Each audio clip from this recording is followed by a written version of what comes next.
I'm Paul K. Bisson, and I've been assigned to brief you on Wonder Woman, the Amazon Princess Archives. Secret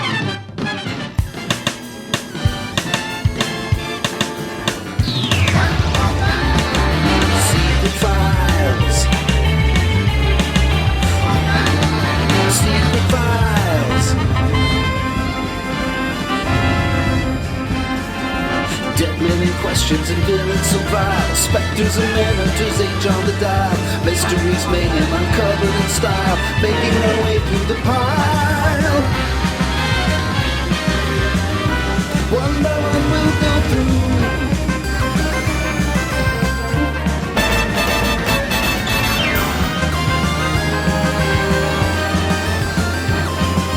DC Secret Files.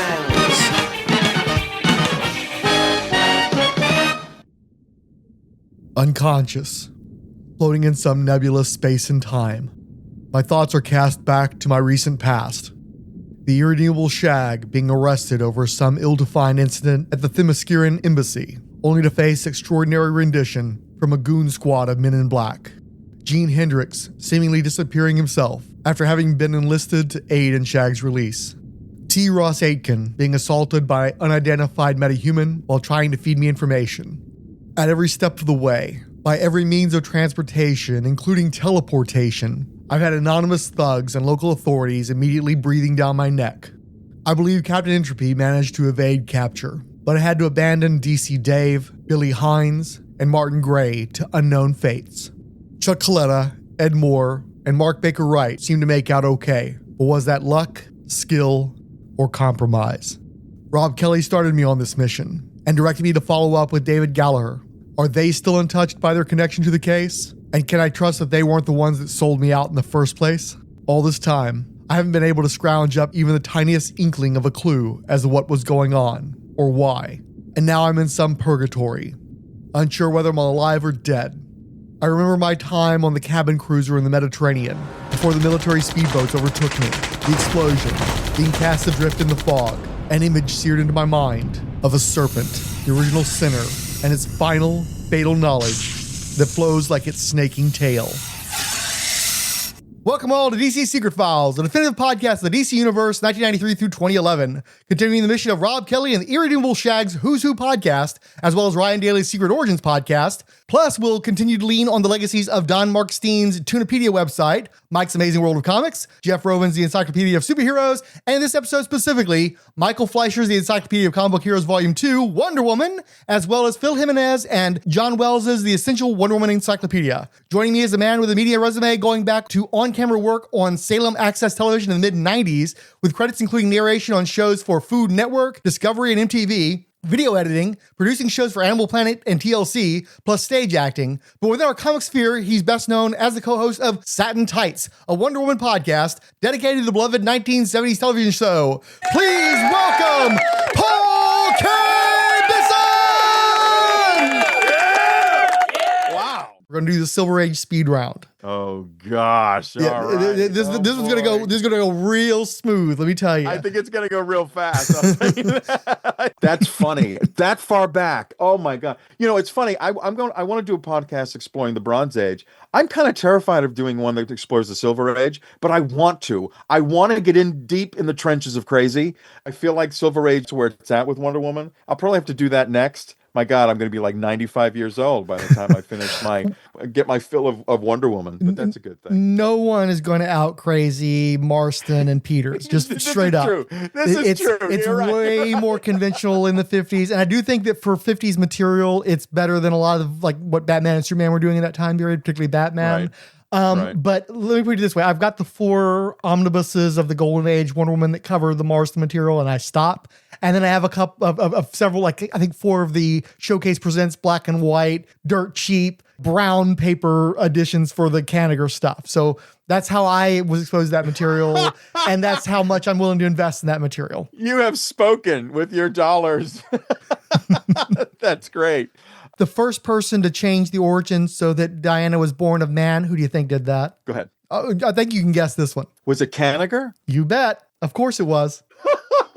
Yeah, the Silver Age origin. I say that with a little tongue in cheek. Like Right? oh my God. That's incredible. Oh my God, do I hate that.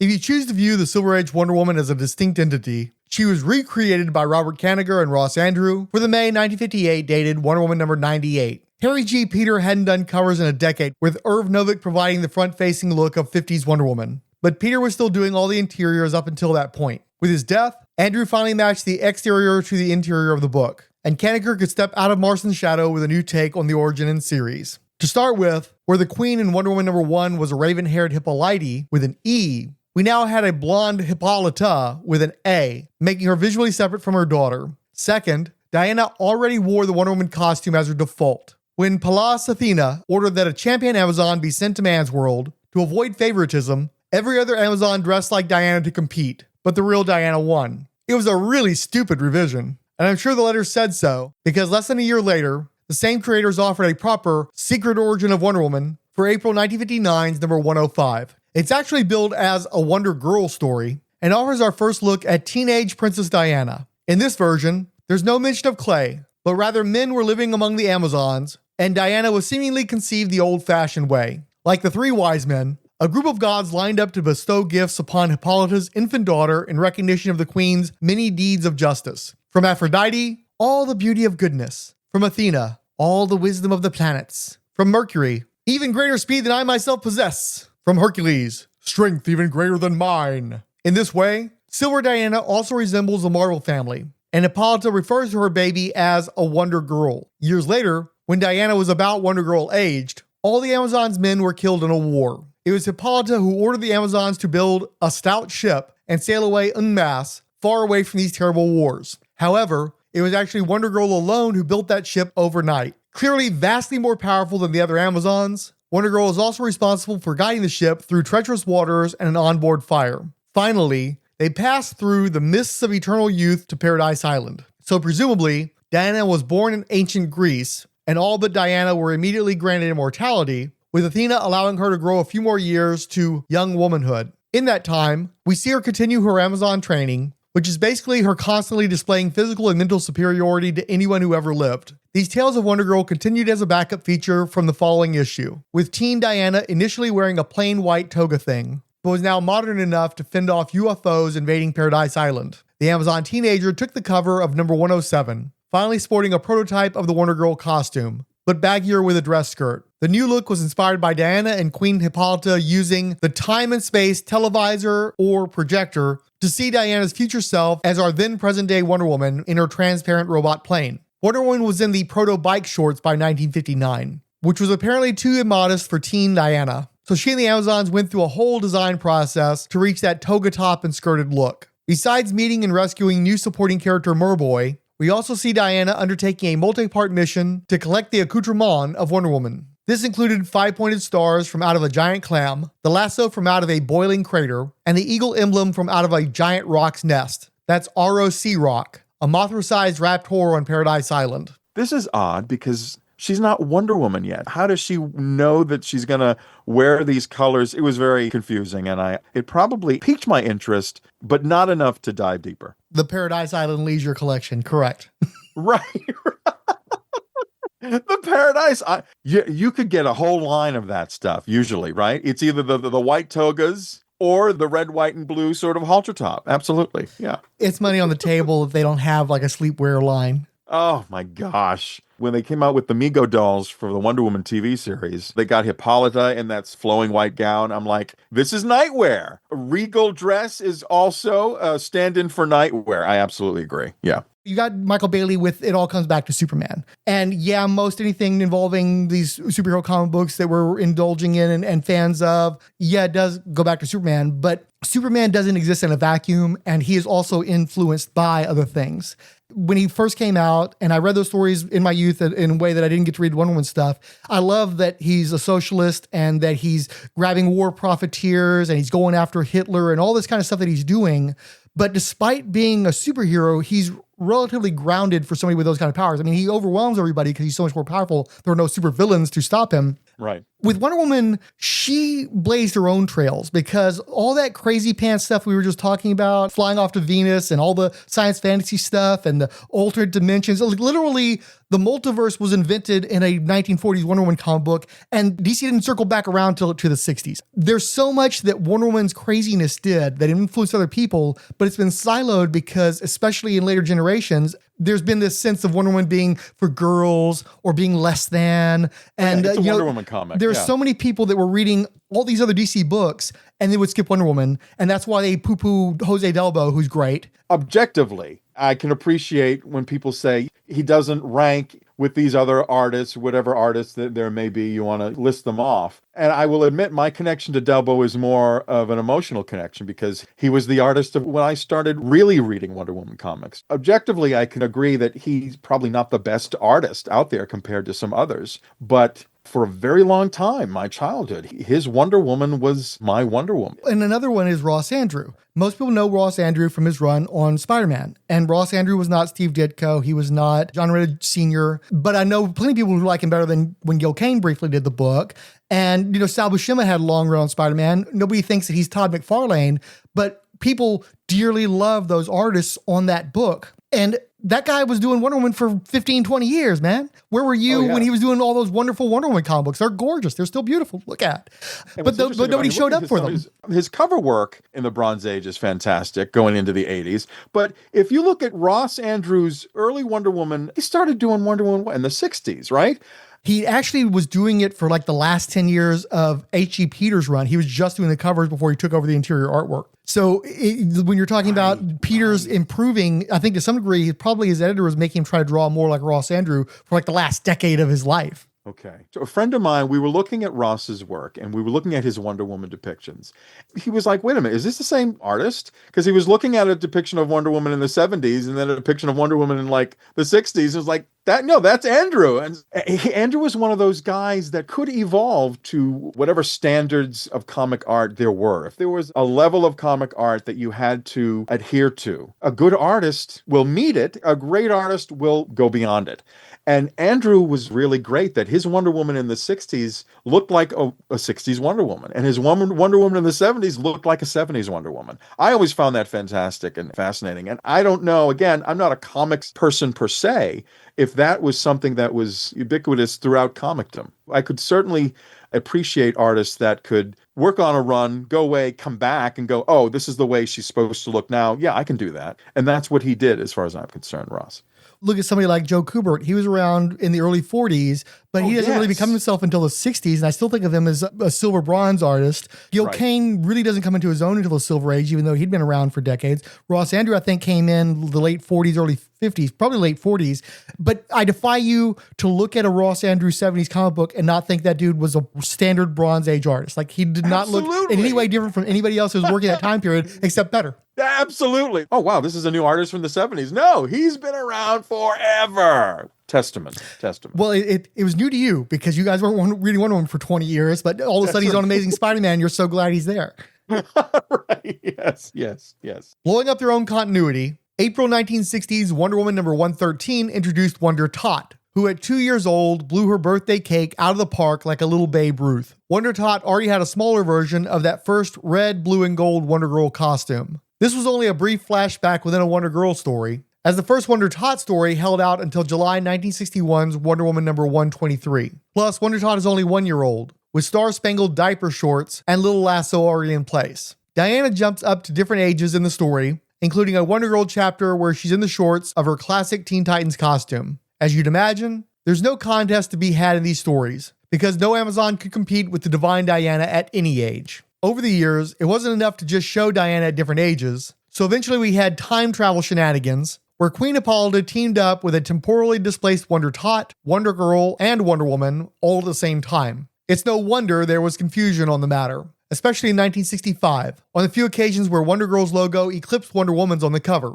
And to muddy the waters in 1966, we had an issue devoted to the Golden Age secret origin of Wonder Woman, and a follow-up Cheetah encounter for Earth 2 Wonder Woman. February 1962's Wonder Woman number 128 offered the origin of the amazing robot plane. Right before Diana left Paradise Island for Man's World, She realized that her ability to ride air currents was too slow to get around outside the island. Seeking counsel from Athena, and joined for a while by the adult merman Mano, Diana found a Pegasus that, once tamed, transformed into the telepathically controlled translucent robot plane. So yeah, Kanigher's stories were also very weird. So we want to look at the Silver Age supporting cast, starting with Jinro, better known as Mr. Genie, an adult playmate to Wondertot who appeared in 5 stories spanning 1961 through 1964. Okay. We need a buzzer. Every time I don't know who the hell you're talking about, we need So I don't know who Mr. Genie is. I don't. Any familiarity with Wondertot in general? No. The only familiarity I have is the artwork. Seeing Wondertot grouped with Wonder Woman and Hippolyta in various art panels, covers, or something like that. Never read a lick of them. Merboy, aka Rano, was a friend and romantic interest to the teenage Princess Diana in the Silver Age, appearing in 35 issues from 1959 through 1965. He's often confused with Rano, his older brother, who is Merman, appeared in some adult Wonder Woman stories from 1960 through 1965. Oh, Merboy! That was one of Diana Wonder Girl's boyfriends, right? Was he not Aquaman's sidekick, Merboy? No connection whatsoever. You'd think. And in post-crisis, they actually kind of play around with Aquaman himself showing up in her vicinity, but no connection at all to the Aquaman lore. Well, that's just ridiculous. What are you're gonna have? Oh, okay, all right. It's Paradise I probably Island. would have been very upset. Hey, why is this not Aquaman related? Anyway. So I don't know how Merboy got to Paradise Island any more than any other fellow would, but somehow that happened, and apparently it kept the Atlanteans out. Okay, I'll go with it. I'll fly. It works, I guess. Bird Boy showed up in 1964 as a rival to Merboy, which brings into question whether Diana had a kink even Marston hadn't considered. Bird Boy spent 9 issues in the feathered friend zone. What? Wait. Hold on now. Wait a minute. Was there not a sort of love triangle going on with Merboy and Bird Boy, and they would fight over Wonder Girl, or is that just in my imagination? It's not in your imagination, but it was really more like the two of them thinking that they were fighting over her and her not having any interest in either of them, as best as I could tell. Like it was only a love triangle in their minds, not in hers. Yeah. I can get down with that, though. I think that's pretty cool. I would expect as much. She's like, you know what, guys? I'm all set. I just hear like a share as if from her, you know? Yeah. Talk to the hand, right? That's great. Angelo Bend crept into 1953's Wonder Woman number 62 in a fashion similar to the Joker in Christopher Nolan's The Dark Knight. He was a dapperly dressed mercenary who tried to sell himself to the mob as a genius strategist who could bring down the amazing Amazon. He failed on a more or less yearly basis until 1968. Put on ice for a decade, he came back with a mustache, ugly green bodysuit, and dimension warping Architect's Triangle in 1978, giving the Rogues Gallery a black eye for the rest of the Bronze Age. Oh my God, Angleman. You mentioned him earlier, and I detected some derision in your voice when you did. He's one of those characters, a B, C kind of villain, that he's ripe, Frank. He's ripe to be taken and turned into a Dr. Light. That's maybe rethink the connection you're making there. Oh no! Well, no. Oh God! But I guess my point is what they did with Dr. Light, wrote that he did, and what he did is so horrific. But it was. Do you think they sit around the editorial table and say, what kind of B fluff character can we take and really turn the tables on and turn into the most horrific character you can imagine? They said, oh, Dr. Light's perfect. And I think Angleman sort of falls into that same 3rd, 4th tier villain. I just totally forgot about Tom King's use of Angleman. He makes, in the current run, in the recent run, gave him a little bit more of, not agency, but a little bit of dangerousness to him, right? And I always think that a little bit goes a long way with a villain. Even the perception that they're more capable of danger or doing dangerous things than even having them shown doing them. The hint that they could can somehow elevate a villain. I like the concept of Angleman, because I like the concept of a villain being able to open dimensions or doorways and travel between dimensions and so forth and so on.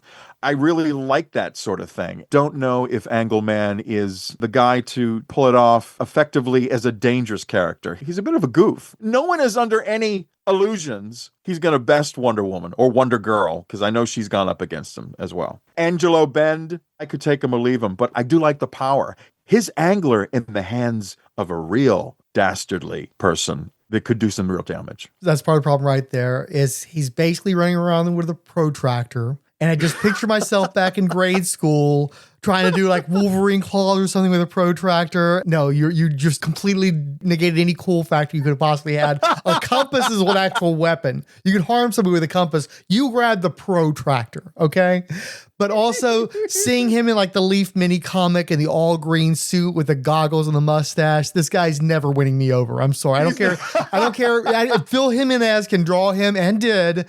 And as long as he's got the stupid triangle in his hands, nope, sorry. You've already lost this round. That's as good as any summation of him. You know, all it takes is a really good writer to open up that character and make him something dangerous. Right now, even in King's Run, he's sort of a buffoon. But making your...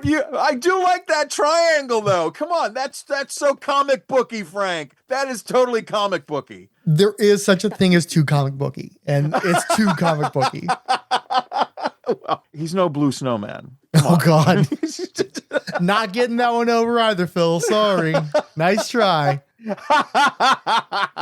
The adorable shrinking villain Mouseman made his bow in 1963, and despite only getting 3 stories in 4 years, he had a pretty major resurgence in modern comics. What an obscure character. I love that he reached so far back into the Silver Age, plucked this character out, and turned him into a dangerous character. I don't know if he was such a dangerous character in the Silver Age. You'll have to tell me. Was he worthy of being brought back by Tom King? I will say this. Definitely not a threat before this. Clearly not a threat. But great imagery, great iconography. And he had popped up in some of the animated adaptation stuff, like the comic book versions of the animated adaptations, because he's a little man in a mouse suit. How that's irresistible. I guess so.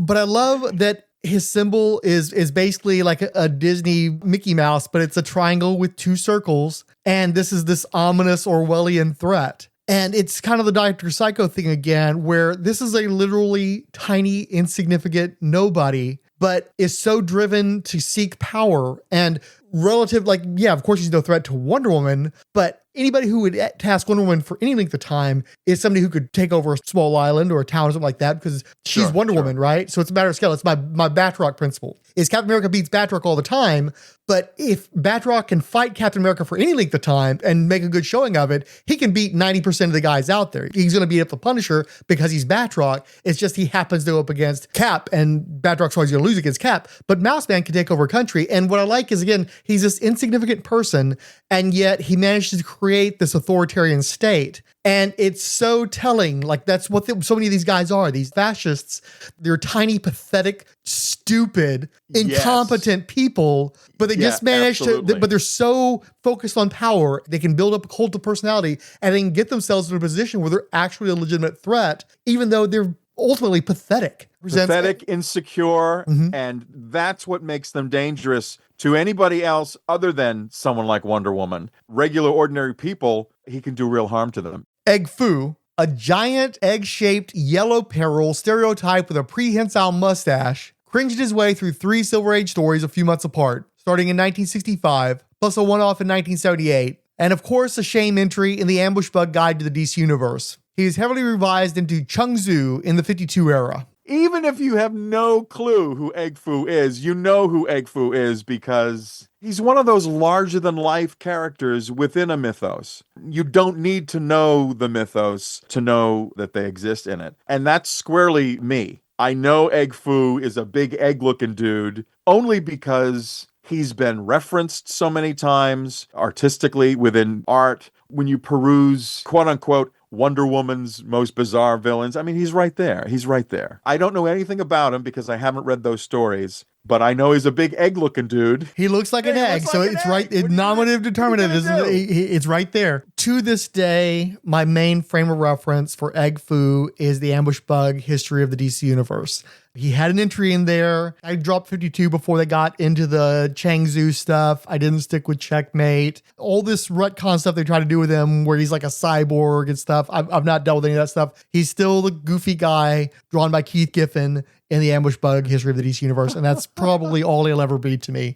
Who's Who skipped a bunch of Wonder Woman stuff, and so that's where Wonder Tot got an entry. That's where Glop got an entry. Egg Foo, a lot of those guys that fell through the cracks of Who's Who got represented by Ambush Bug. So that was my introduction to a lot of the goofier Silver Age Wonder Woman stuff. Ai Ching, also known as Ching Lung, ushered in the new Wonder Woman with 1968's number 178. Diana Prince gave up her powers to integrate into humanity, and the short, blind Asian gentleman trained her in the martial arts to act as a globe-trotting rogue agent for good. He was her mentor for a couple dozen issues through 1973, killed off in a fit of pique that defined Robert Kanigher's raging return as writer-editor on the title. His daughter, Lu Shan, worked with Dr. Cyber in 1970 in a bid to avenge the death of her mother, which she blamed on her father. You create this character, this sort of mentor. And yes, I agree. Maybe it should have been a female mentor. To create, I want to say stereotypical or archetypal, short, Asian, old Asian man. Blind, yes. It just seems sort of like,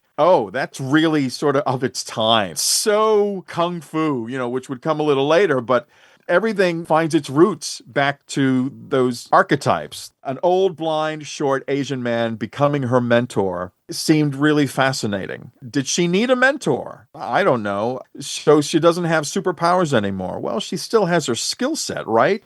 Can she wield herself? Can she manage her physicality the same way without the mystical gifts? Well, if she can't, now we have this ancient seeming guy to help her along her way. Long-winded way to say, I kind of like the I Ching mentor character to her sort of Emma Peel, which that comparison's been drawn to death, but it holds true. There's a reason why it became this dynamic duo, to coin a phrase. And I have to say, I'm just starting a couple of issues in, and I like it. And I like I Ching. O'Neill certainly didn't write him to be an idiot. He's this wise old instructor. To answer your question, I like him. What do you think? In some ways, it's of its time, but also if you think about it, it's ahead of its time, because a lot of the stuff they were doing with those martial arts trappings that you would expect from like Shaw Brothers with Blind Masters and stuff, they're doing this in the late 60s. That stuff hasn't come to the States yet. That stuff doesn't start coming in until around 72 or so. So they were actually way ahead of the curve on that stuff. Maybe because they're in New York, maybe they got a little advanced preview or something,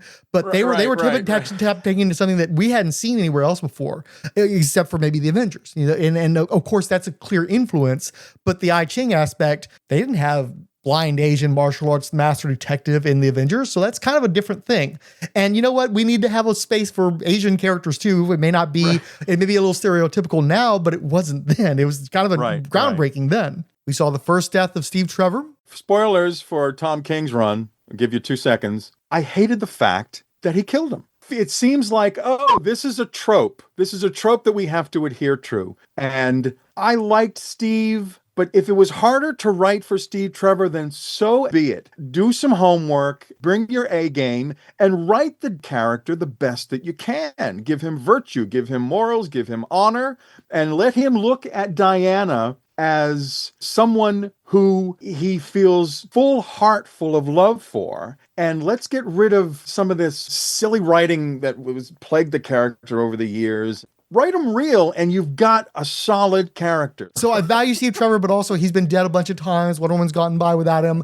I do want to see him come back to the lore. I think the most valuable thing is that he's in the movie, and he fulfills the exact role he's supposed to fulfill in the lore, and everybody can see it, and it works so well that you can't extinguish that now. It's in their movie. It's forever. So at some point, somebody's going to come back to Steve. And if Tom King doesn't want to deal with Steve, that's okay. I don't want to deal with Trinity. So that's going to be one of the things, that's going to be my bitter pill when I'm trying to read that material eventually. So Right. He's had such a, dead, alive, but not truly him. It's Eros. And then, now Steve from an alternate dimension or, another universe. It's not that he is tropish. It's that, and again, because I'm not comic book versed, I don't know if there's another character that has had such this strange life and death ongoing history. When Tom King killed him off recently, I'm like, oh, Okay. Is that what we're doing now? Do we have to feed the trope trough? Is that what Well, the thing is, that's also every third X-Men character, and they always get better. That's great. That's great. But also, Steve has to go away at times because we have to have periods where Wonder Woman has uncertainty and where she's in some way hobbled so she can come back from it again because you don't want her to be perfect all the time. So getting rid of Steve, making her more uncertain, I get why you would need to do that. He's going to come back. Fine, whatever. He's the Jean Grey of Wonder Woman lore. He's always going to come back. Right. Yeah, he will. He will. And honestly, I want him to be in the hands of somebody who actually knows what to do with him and cares about that character and wants to do things with him. If you don't want to do things with him, please don't. He doesn't need to be Kanagert again. That again, there, right there. That's fundamental. Yeah, bring him back because you want to do something with him, which is the irony of Tom King.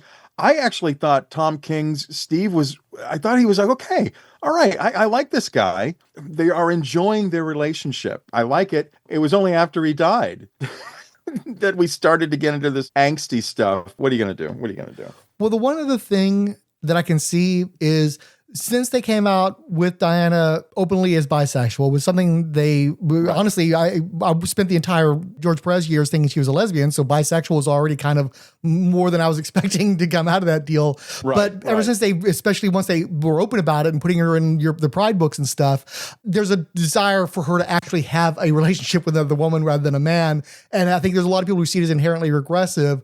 I think it'd be really tasty to have a triangle. We need to have the third party, the woman, and then she's got to choose and stuff. Then you could have some fun with it. Oh wow! So that's a little bit. That's a little meta. We're going back to Marston, and here we go. I like it. You seem to be enjoying tying this person up a little too much, Diana. That's right. Oh my gosh, that's incredible. I'd be for it. Why not? Why the hell not? Yeah, absolutely. For some reason, Private Dick Tim Trench rated a Who's Who entry, despite only appearing in 4 Mad Mod white jumpsuit Wonder Woman issues. Tim Trench, I don't really have anything to say at this point. Were you surprised that he was in Who's Who? Low fat Steve Trevor. There you go. But if I remember correctly, I think Sandy Plunkett drew his entry, and it's gorgeous. It's one of those things where you see the entry, you're like, oh my God, this is really cool. I want to read more of this guy's stories.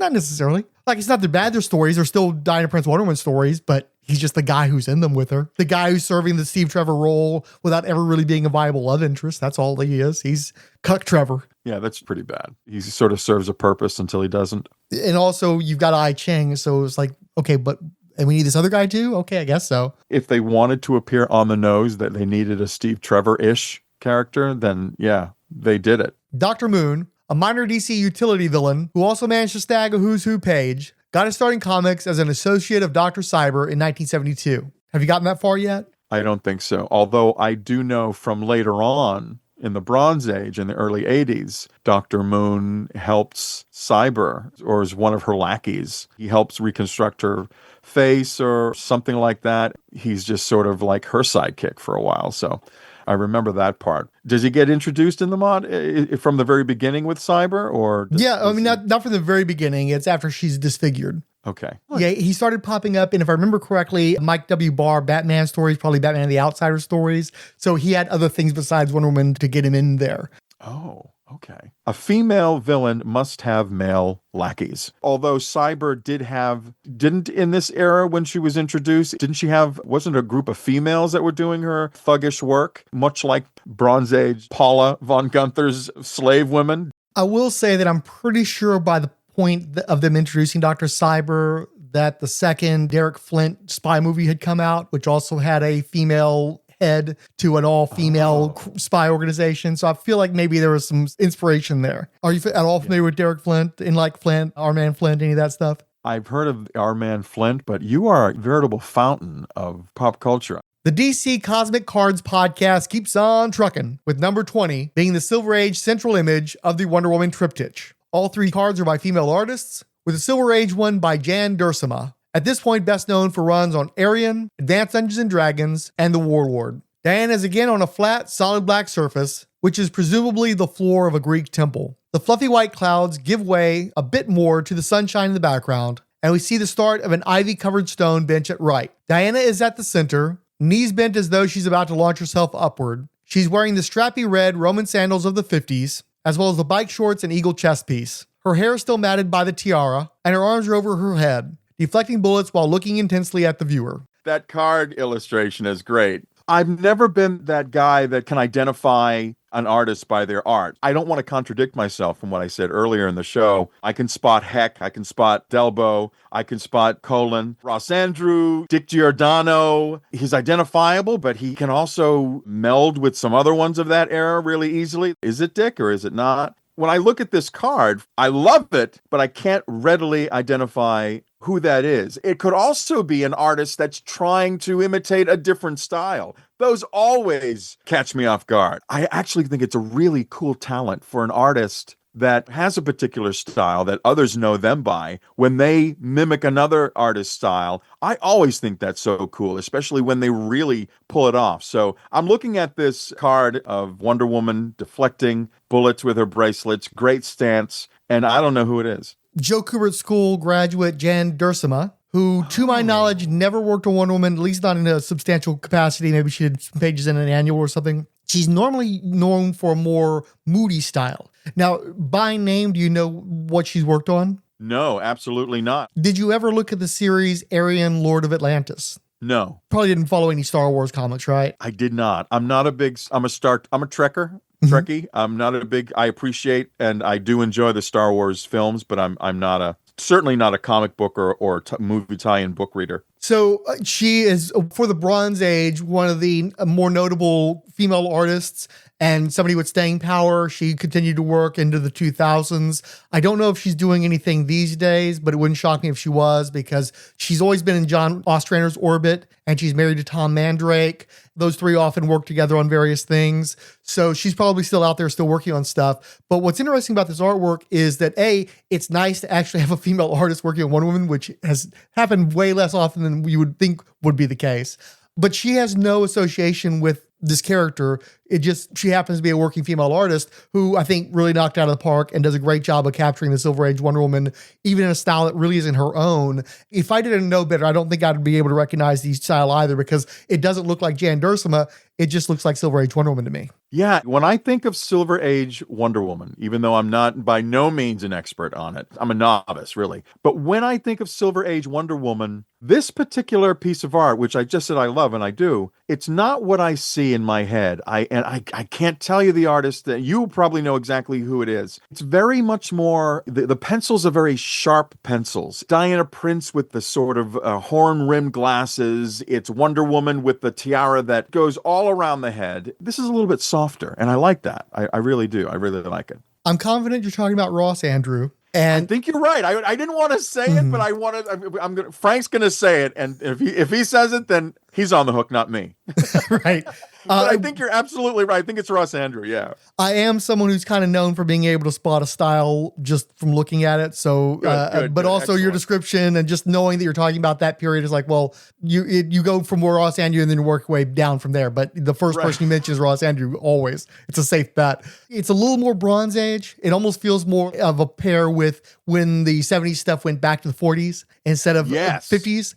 But it still looks really cool, and it's a great artist to have drawing the character, and it's a really nice continuation from the Trina Robbins artwork. You still have a lot of the same background elements, while definitely being its own distinctive style, and kind of shows the evolution of the character. So I thought they did a really nice job with this. And again, I love seeing bullets and bracelets in action too, because that's a Wonder Woman thing that you'd expect to see Wonder Woman do. If there's one quintessential Wonder Woman action, I'm sure you'd get a lot, the tiara, flinging it like a boomerang. You'd definitely get the lasso. For me, this is in every iteration, live action, animation. It's when she's deflecting bullets with her bracelets, and not just deflecting bullets with her bracelets. What gets me going, it's when she's deflecting a bullet that's intended for somebody else. The quintessential Wonder Woman to me, when I think of Wonder Woman in her most heroic, it's when somebody is shooting at somebody else and Wonder Woman swoops in and deflects that bullet, that whatever, the machine gun fire, the laser beam, whatever, is she's defending someone else from getting hurt or killed with her bracelets. That is Wonder Woman to me. Through and through, it's the very nature of the character to me, is defending somebody else. I look at this picture, and any bracelet work in art or in real life, I love it. I absolutely do. I do love this piece of art. She did a great job. She comes from an invisible island located in the Bermuda Triangle. She is the princess of the Amazons. She is the legendary heroine Wonder Woman. Don't miss the premiere, Monday, September 14th at 5. Wonder Woman whirls into action starting Monday, September 14th at 5. Don't miss it. Beautiful as Aphrodite. Wise as Athena. Stronger than Hercules. Swifter than Mercury. Explore the 75-year history of the Amazon princess with Wonder Woman, Warrior for Peace, a monthly podcast available on iTunes, Stitcher, and at wonderwomanwarriorforpeace.wordpress.com.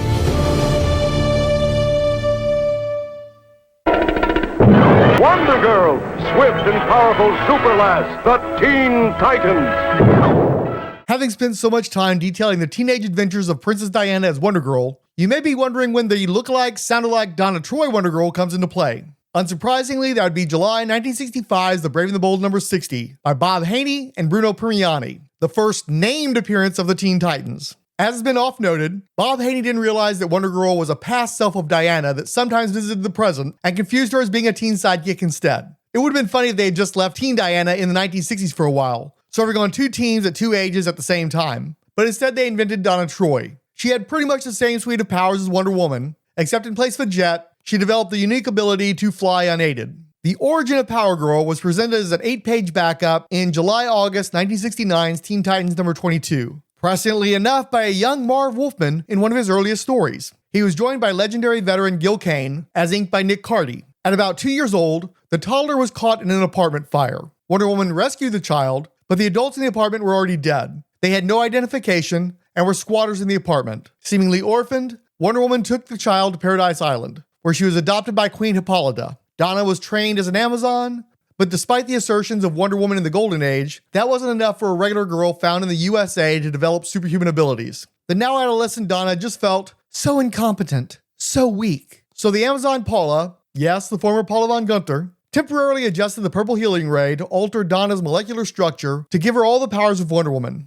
I'm usually a hard pass on letting ex-Nazis perform genetic experiments, but in this case I'm wondering why every Amazon didn't get the same treatment. More on that soon. Never fully feeling a sense of belonging among the Amazons, the new Wonder Girl traveled back and forth from Paradise Island to Man's World, until the Amazons themselves departed to another dimension. Orphaned again, Donna settled back in the United States, secretly living at Teen Titans headquarters. The boys eventually figured it out and helped Donna get into an apartment. This was done through a classified ad posted by her new roommate, Sharon Tracy, who only made a handful of appearances. These life changes inspired Donna to pull together a costume all her own, the familiar red bodysuit with exposed arms and black boots, broken up by a gold belt and necklace. Much later, Wolfman was joined by a peak George Perez in expanding the story of Who is Donna Troy for January 1984's New Teen Titans number 38. Donna's fiancé, Terry Long, asked Robin the Teen Wonder to help Donna determine her true identity. Her origin was tweaked so that Paula actually siphoned a small fraction of every Amazon's power to give to Donna as a toddler. In this version, Donna fully embraced her adoptive Amazon way of life, insisting that she had a wonderful childhood. With his considerable detective skills, Dick Grayson traced her pre-Amazon history back to a single mother with a presumed terminal disease, likely cancer, who sent her to Willowbrook Orphanage. She was soon adopted by the Stacys, but Carl died not long after, and the uneducated Faye was talked into putting Donna back into adoption by a shady lawyer named Harrison. Bypassing the orphanage, Harrison meant to sell Donna for $20,000, but the fire at the apartment killed all of his associates in the scheme. Donna really was the girl's name, and she was reunited with Faye Stacy, now Faye Evans, who remarried with a younger son and daughter. In a 1978 flashback story, we learned that Wonder Woman and several other Justice League heroes had gone on a crime spree, reuniting Robin, Kid Flash, Aqualad, and Speedy in trying to address their wayward mentors. Queen Hippolyta had dispatched Donna to deal with Diana, and became the fifth portion of the founding Teen Titans. Actually though, she helped Speedy subdue the Flash, as Robin, Kid Flash, and Aqualad had secured Wonder Woman beforehand. Wonder Girl and Speedy also took down Batman, and then the whole team faced the true villain behind it all, the Antithesis. Wonder Girl 2 stayed with the Teen Titans from 1965 through 1979, despite a 4-year publication gap in their home title, and its final cancellation in 1977. via guest appearances made by the team. Then she rolled right into the new Teen Titans, which is where her much older professor boyfriend and Marv Wolfman stand-in Terry Long was introduced. They married in February 1985's Tales of the Teen Titans number 50, and they lived happily ever after, with no further or fundamental alterations to Donna Troy. We all wish. I guess I'll start with the new Teen Titans, the epic comic book that changed DC. It brought a lot of new readers to DC Comics. Marv Wolfman, George Perez, new Teen Titans, but it didn't bring me. I was not a new Teen Titans reader. A little while ago, I said that when I was a kid, 9, 10, 11, I was reading mostly Wonder Woman and Spider-Man. I wasn't reading a heck of a lot more. As I said before, after Crisis, I started buying every number one, and I try to keep up with every new title that DC put out. That was after Crisis. Before Crisis, in the late 70s, early 80s, mid 80s, I was not a comic book buyer. I was not a comic book reader outside of Wonder Woman, Spider-Man, and not even religiously Spider-Man. It was more definitely Wonder Woman. I mean, I'm on the right podcast. I would pick up Spider-Man because it was Spider-Man. I don't know. I guess when you're a kid, it's like you have to read Spider-Man. And then I'd occasionally pick up a Superman or a Batman. But primarily it was Wonder Woman. The first time I think I even saw the new Teen Titans is in the Wonder Woman comic book, early to mid 80s. This is leading up to Crisis. There's a team up. There's a great cover. Wonder Woman is in her plane, and the plane's out of control, and the new Teen Titans are there to help her. And it's Don Heck interior art. I think it ties in with the last resurgence of Dr. Cyber, of all people. I'll go out on a limb and say that was my introduction to the quote-unquote new Teen Titans of Wolfman Perez fame. Thus, that was my informal introduction to Donna Troy, Wonder Girl. I remember that awesome cover of Superman number 1 or number 2, where Superman is being possessed by Metallo or one of his characters, and he's holding up Donna Troy by the neck. It wasn't until, again, Wonder Woman Perez version. Now she's become Troya, and so Troya guest stars in the George Perez Wonder Woman comic. And then I'm like, okay, so she was her sister. And then I remember there was a lot of hubbub about how does Donna Troy fit into this new Wonder Woman that Perez is doing. She was supposed to be her sister. So is she still her sister? Because she didn't grow up on Paradise Island. She definitely is not her sister in the new George Perez story. And as you're reading the Perez run, Donna Troy already exists out there in the universe. So it was at that point where I wasn't really interested in Troya. In fact, I don't think a lot of people were interested in quote unquote Troya. That's why Troya didn't last very long.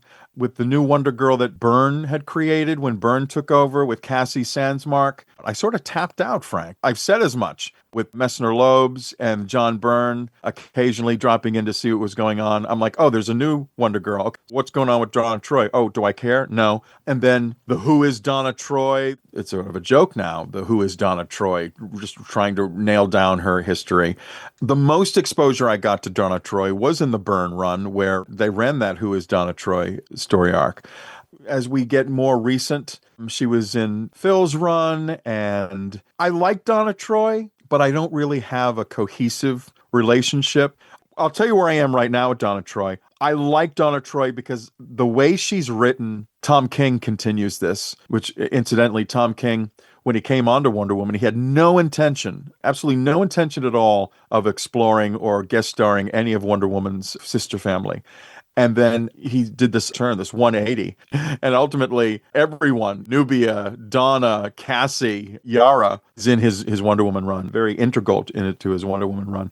Anyway, I digress. I like Donna. Everyone seems to give her a really good personality, a head on her shoulders, sometimes at odds with Diana, and other times right vibing with her. But again, I don't have a long-standing, cohesive relationship or even knowledge of who is Donna Troy could very well be my own relationship with Donna Troy. I'm like, I don't know who you are. And it seems like nobody else does either. So why should I really invest in you? Julie Bennett voiced Wonder Girl in the 3 Teen Titans segments of the Superman Aquaman Hour of Adventure in 1967. On November 6, 1976, a variation on Donna named Drusilla made her live-action debut on the 4th episode of the ABC TV series Wonder Woman, played by Deborah Winger in one of her earliest roles. I'm curious. Did you ever watch the 1967 Filmation cartoon show, the Superman Aquaman Hour of Adventure that had the Teen Titans segment, Justice League, Flash, Hawkman, the Atom? I did. I remember not first run when it was syndicate repeats on on the UHF channels. I don't remember them very well at all, but I do remember watching the old Superman and the Aquaman Filmation stuff. I do remember that. So I watched those as well, and when I've gone back and read earlier Teen Titans stories, I pretty much get the same impression. Here's Wonder Girl. She's the girl on the team, right? I don't think that was my first exposure to her. I really think it was 1982's New Teen Titans number 19. That was the first issue I bought. I wasn't a regular Teen Titans reader, but George Perez's artwork was so gorgeous, and those characters were dynamic, and they were written in a fashion very similar to the way the X-Men were being written. And so for me, as a guy who was frankly repelled by that period's DC comics for the most part, that was the one book where if I picked it up, I was usually fairly happy with it, even though I wasn't a regular there. Mm-hmm. And so she's in 19, and then I know that she's in the second annual where they have the Vigilante introduced. The Titans are fighting against the Mafia, and they're being stalked by mercenaries. And it had really great Perez artwork. I think it was inked by Dick Giordano. And I remember seeing her like smashing this robot that was choking her. And I felt for her because she's imperiled. And I was impressed by this physical might that she had. And in both instances, I was still kind of like quizzical because I'm like, so there's a Wonder Girl. I'm aware of Duursema from the TV show. And I probably saw her, but I did not associate that one-off. It was a one-off character, right? Or did she make a few appearances? She made 2 appearances. 2 appearances. Actually, 2 appearances in 3 episodes. So there was a 2-parter. Okay. So I probably was vaguely aware of her because I did watch the live action show, but I just didn't associate that character with the character I was seeing in these comic books. And it was one of those things where I wasn't familiar with the concept. It wasn't something that was as present in the media and or wasn't reinforced if I was exposed to it. So I was somewhat intrigued by that. I think that the look is great. It's such a simple costume. All that red, it blazes into your eyes and it's so potent. And of course, she fills out the suit well. She reminded me a lot when I was reading the comics, since I'm making the X-Men Association, of Jean Grey. But I thought Donna Troy is kind of more my type. In reading her stories, she's a lot like a girl you grew up with, where she's pretty and she's sweet and you probably have a crush on her, but she's also kind of boring. Like if you look at her objectively, it's like she doesn't share any interest with you. She doesn't really have any interests that you think are particularly intriguing or want to invest in. Yeah, you crush on her, but you crush on her because she's nice, and that's one of the problems I have with Donna Troy is she looks great. I love the costume. Wonder Woman was always mom to me. I never thought, I know a lot of guys are like, oh, Wonder Woman. I've never been that way. It's like, don't talk to my mother about my mother that way. That's mommy. Don't talk about mother that way. The same. Absolutely. Yeah. That's where we agree on that as well. But Donna's like, oh, cousin. Hey, cousin. Yeah. I agree with the same. I love that costume. I love that red and gold with the stars in a line. I love that. And it's funny you bring up that nobody cares that much about Donna Troy except Phil Jimenez, who cares about her more than anybody on this earth. I dare say it's Phil's favorite character. If Wonder Woman wasn't his favorite character, it's Donna Troy, and I think Donna Troy might even be his favorite character over Wonder Woman. I think so too. Don't quote me, but I think so. When you read his writings, and he's written a lot about, he loved the new Teen Titans. He loved those characters. I think Donna's his favorite character. And yet he insists on putting her in that boring Starfield suit instead. At least it's not the Troya suit, right? There is a costume that she wears which is black and silver. I love that, and I love the red and gold. It's almost the same as the red and gold, only the red is black, and instead of gold stars, there's silver stars. Those are the 2 outfits I like. I don't like the Troya, and I certainly don't like that cosmic Starfield thing. Troya was always sort of the girl next door, the all-American girl who was really cute and vanilla. She didn't really have hang-ups. And then what? I guess that's why they had to give her such a tragic life, right? God-awful stuff happened to her. Her child and her husband. I mean, it's a weird contrast to what has happened to her and her sort of composition, her whole makeup and personality. It's the most unfair thing to happen to someone that she's a good character. She's good. She's good, Frank. She's good. She's nice. She's a nice character. Exactly. You did it better than me. Yeah, she's nice. She wants to be my friend. Damn it. Friend zoned by Donna Troy is the worst. These episodes are going to be a lot as is. But since I was talking about those Tweeterhead Cheetah maquettes, I have to mention they did a 13-inch Donna Troy statue as well. It was only $224.99 and is also sold out. In the red Wonder Girl costume, we also got a 2007 DC Direct Women of the DC Universe bust based on the art of Adam Hughes, a 2010 Mattel DC Universe Classics Wave 13 action figure, and a 2011 Tonner DC Stars Collection Barbie-style doll, which was a Tonner convention exclusive limited to 300. Crud, while I'm at it, a nod to Figure Toy Company's ugly Mego-style doll of 2014, the 2013 SDCC exclusive DC Collectibles Super Best Friends Forever PVC figurine and super secret storage box, and 2007's DC Direct Infinite Crisis action figure. Fine, back all the way to the OGs, 2001's DC Direct, the Silver Age Wonder Woman and Wonder Girl Deluxe action figure set, and 2003's DC Direct Pocket Superheroes Series 2 Silver Age Speedy and Wonder Girl. Our character art comes from 1982's New Teen Titans Annual number 1, drawn by George Pérez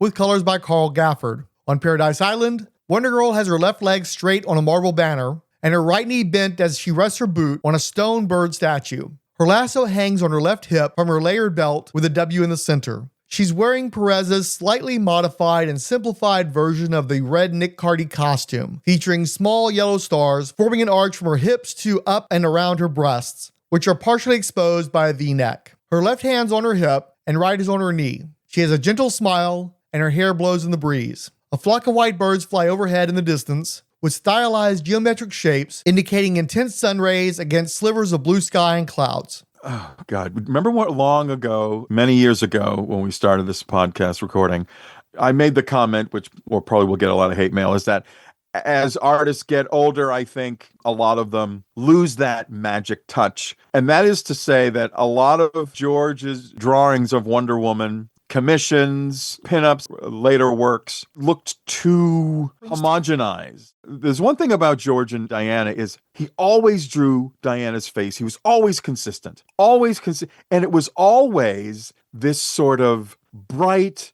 surprise look that Diana had, sort of like, oh, look, what a beautiful day it is. It's so sunny.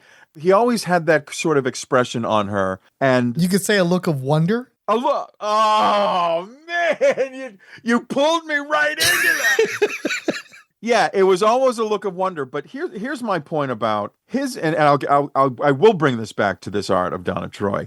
His Wonder Woman just seemed very sort of like he had drawn her so many times that he's gotten so used to drawing her that it's almost in one stroke he draws her.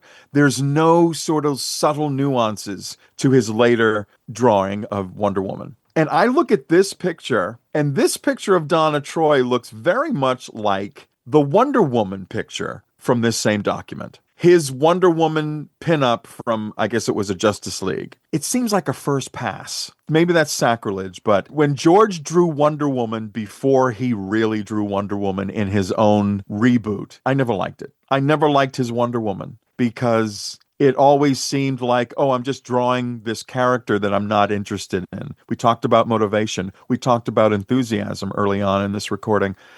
His Wonder Woman before his own book, it's not great. And this Donna Troy, it's not great. We'll put a pin in that because we got a whole other Perez pre-crisis Wonder Woman to address.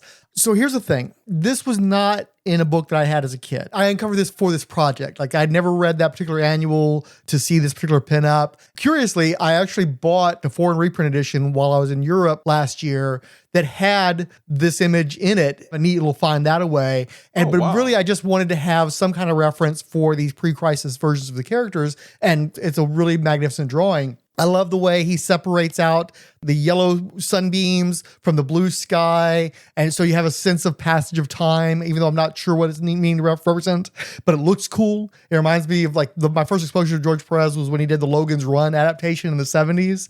And I loved him doing those kind of effects in there. You can see like he spends so much time with the pillar and all the like the temple and everything. And you can see where he's going with like Olympus and with the Themyscira later on in his career, which will be even tighter brighter and more detailed. You got that cool eagle that he's put all kinds of detailing in. Donna Troy is beautiful. She's got a really nice smile on her face and the hair is blowing her breeze. This is a great piece of artwork. It's better than 99.5% of all artists' work ever, right? But it's George Pérez. And what I think about is the Who is Donna Troy story. It's one of the most well-regarded comic book stories ever, certainly one of the best regarded Titan stories ever, in part because this is when a switch gets flipped in George Pérez, and he just levels up. The cinematic representation of that story and his line, he inked himself on that story, which made a huge difference. He's such an incredible inker, one of the all-time greatest, and nobody can ink Pérez as well as Pérez, and Pérez is already one of the greatest artists of all time. So for him to ink himself is always the goal, the best possible circumstance.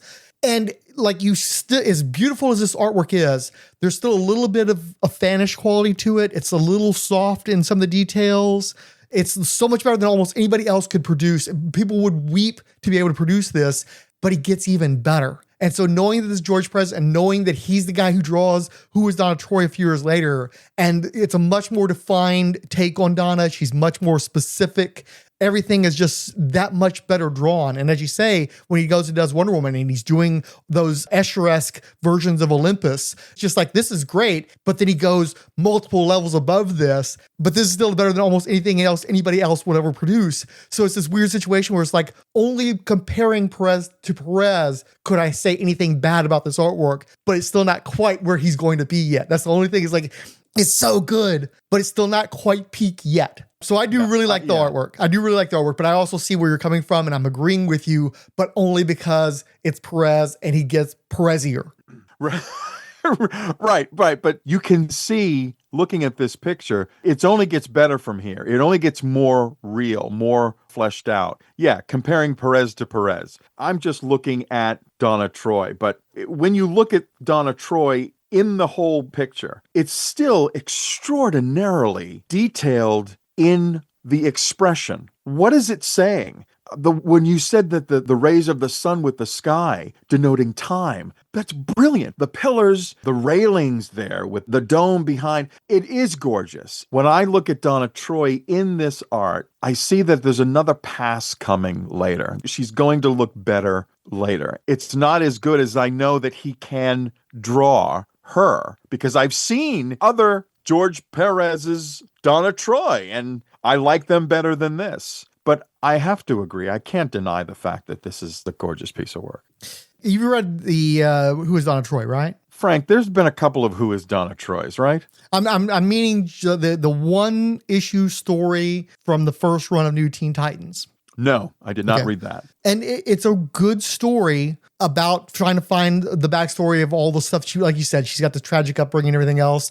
But it's really a Dick Grayson story because he's the one doing the detective work. She's the one just saying, oh, thank you so much, Dick, for working this out for me. It's her story, but she can't tell her own story without going to Dick Grayson to help her get there. And there was a time where I kind of shipped Dick and Donna. I could see him being sort of the Steve to her Diana, except I always was going to like Dick better. And so it's almost like she's the muscle, but he's the brains. And that's certainly the relationship with Starfire. But ultimately, I really prefer him having a better match with Babs. Babs is the ultimate ship for me between those two, right? Donna isn't interesting enough to keep Dick's interest because she can't even be the person who authors her own life story. She has to go to Dick to figure that out for herself. And in that version of the telling, she's in the fire and Wonder Woman saves her. It's everything from the original version of her story. But one thing that I think is interesting is that she talks about she grew up on Paradise Island and she loved it there and she had this happy childhood and it was great, which very much goes along with the Marston interpretation. Of course, if you grew up on Paradise Island, you'd be surrounded by love and support and you'd be trained to be this wonderful Amazon, and that's how she gets all of her power and everything from that. Except what I never knew before is I go back to the original Teen Titans run. And as it happens, Marv Wolfman wrote the first origin of Wonder Girl. It's called The Origin of Wonder Girl. And it's only 8 pages. It's a backup story. And it's drawn by Gil Kane, inked by Nick Carty, which is kind of neat because Nick Carty, of course, is the one who redesigns her costume. As a matter of fact, I think it's in that story that they redesigned the costume from the variation on the Silver Age teenage Diana outfit to Donna having her own distinctive look. And in that version of Wolfman's story, Donna is weak. She's always comparing herself to the Amazons and feeling like she doesn't measure up. And it's the recognition that she's can't, and again, going against Marston, she can't train herself to be an Amazon. She has to have somebody give her the power to get to that place, which is an aspect of the story that gets forgotten by myself included. And it's so important to me that it gives her such a human quality to have her be in that position where she's surrounded by Amazons and knows that she's just not one of them. She's not as good as them. She will never measure up on her own. What that does to her psychology makes her so much more interesting to me. And when I read a few more of those, as a matter of fact, I just read that issue, including like the build up to it. She's so much more insecure. She's so much more questioning. She doesn't really know her place in the world. The Titans are helping her to get a roommate. Literally, she was like living in Titan's Tower, not telling anybody, not Titan's Tower, but the Titan's base, and the guys didn't know. She's at first, it's like she doesn't have any place else to go. So they finish the mission, they go back to their bat cave or whatever, and she's just like hiding out in the hangout because she's got no place else to be. There's not a wonder cave for her to go to. And so when they realize that she's living in their headquarters, so they help her to get out and get on with her life and meet people outside of the Titans. That makes her so much more interesting than she's ever been in any other story I've read of her. And it's like Wolfman, I guess in part because he probably so loves this character and idolizes the character. I mean, let's face it, he created a character to marry Donna who's based on himself. I think he put her up on such a pedestal that he bled all of the life out of her. And I really find this version of the character more interesting. And I would like to know more about that Donna Troy that I never got to be exposed to because I didn't read a ton of the Teen Titans stuff. I wasn't really a big fan of Titans. It's one of the series that Bob Haney did, one of the few ones I really didn't care to read. I just never could get into Titans. It just didn't feel right to me. But I want to know more about that Donna Troy. You've got all these, again, bloodless versions of Donna that just keep being recycled and being revised, but you never really get a sense of who she is as a person because she doesn't seem to have a personality. She doesn't seem to have anything beyond being the mirror image of Wonder Woman, but not as good, the lesser version of. But that's something that we perceive, but it's not in the text, but it was in the text. And I think that's a more interesting character. And I wish I knew that Donna Troy instead of the one we end up with in New Teen Titans. Wow. You made her more interesting to me. To me, and just that recap, you don't know what you don't know. I'm surprised that you didn't know that story existed. And then when you read it, it sort of opened her up for you. Like literally, where have you been all my life, Donna Troy? Right. This is the Donna Troy I should have been reading about this whole time. So why is it a case where they retconned that when they brought the new Teen Titans? Exactly. It's like, Wolfman retconned his own story, making it more in line with the vision he had for Donna as an adult versus who he was as a younger man 20 years prior or so. And of course, that origin gets retconned with the Crisis because of the changes that Perez wrought with Wonder Woman. So she just gets further and further away from this version of Donna that I find interesting. They just keep retconning her until she gets more and more diluted, I feel like. They just keep pouring more and more water inside, and it just becomes more and more diluted, like, again, that black and silver suit instead of the vibrant red suit. Wow. That's a whole essay. That's a whole podcast. But boy, does she look great in this picture.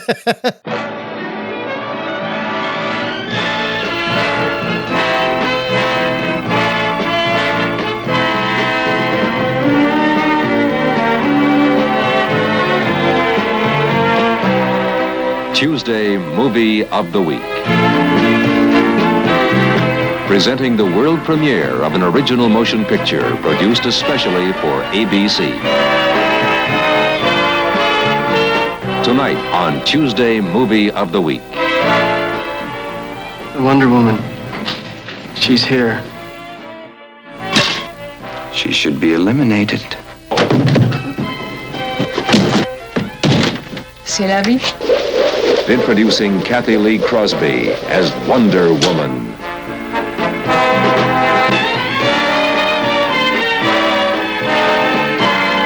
ABC presents Tuesday Movie of the Week.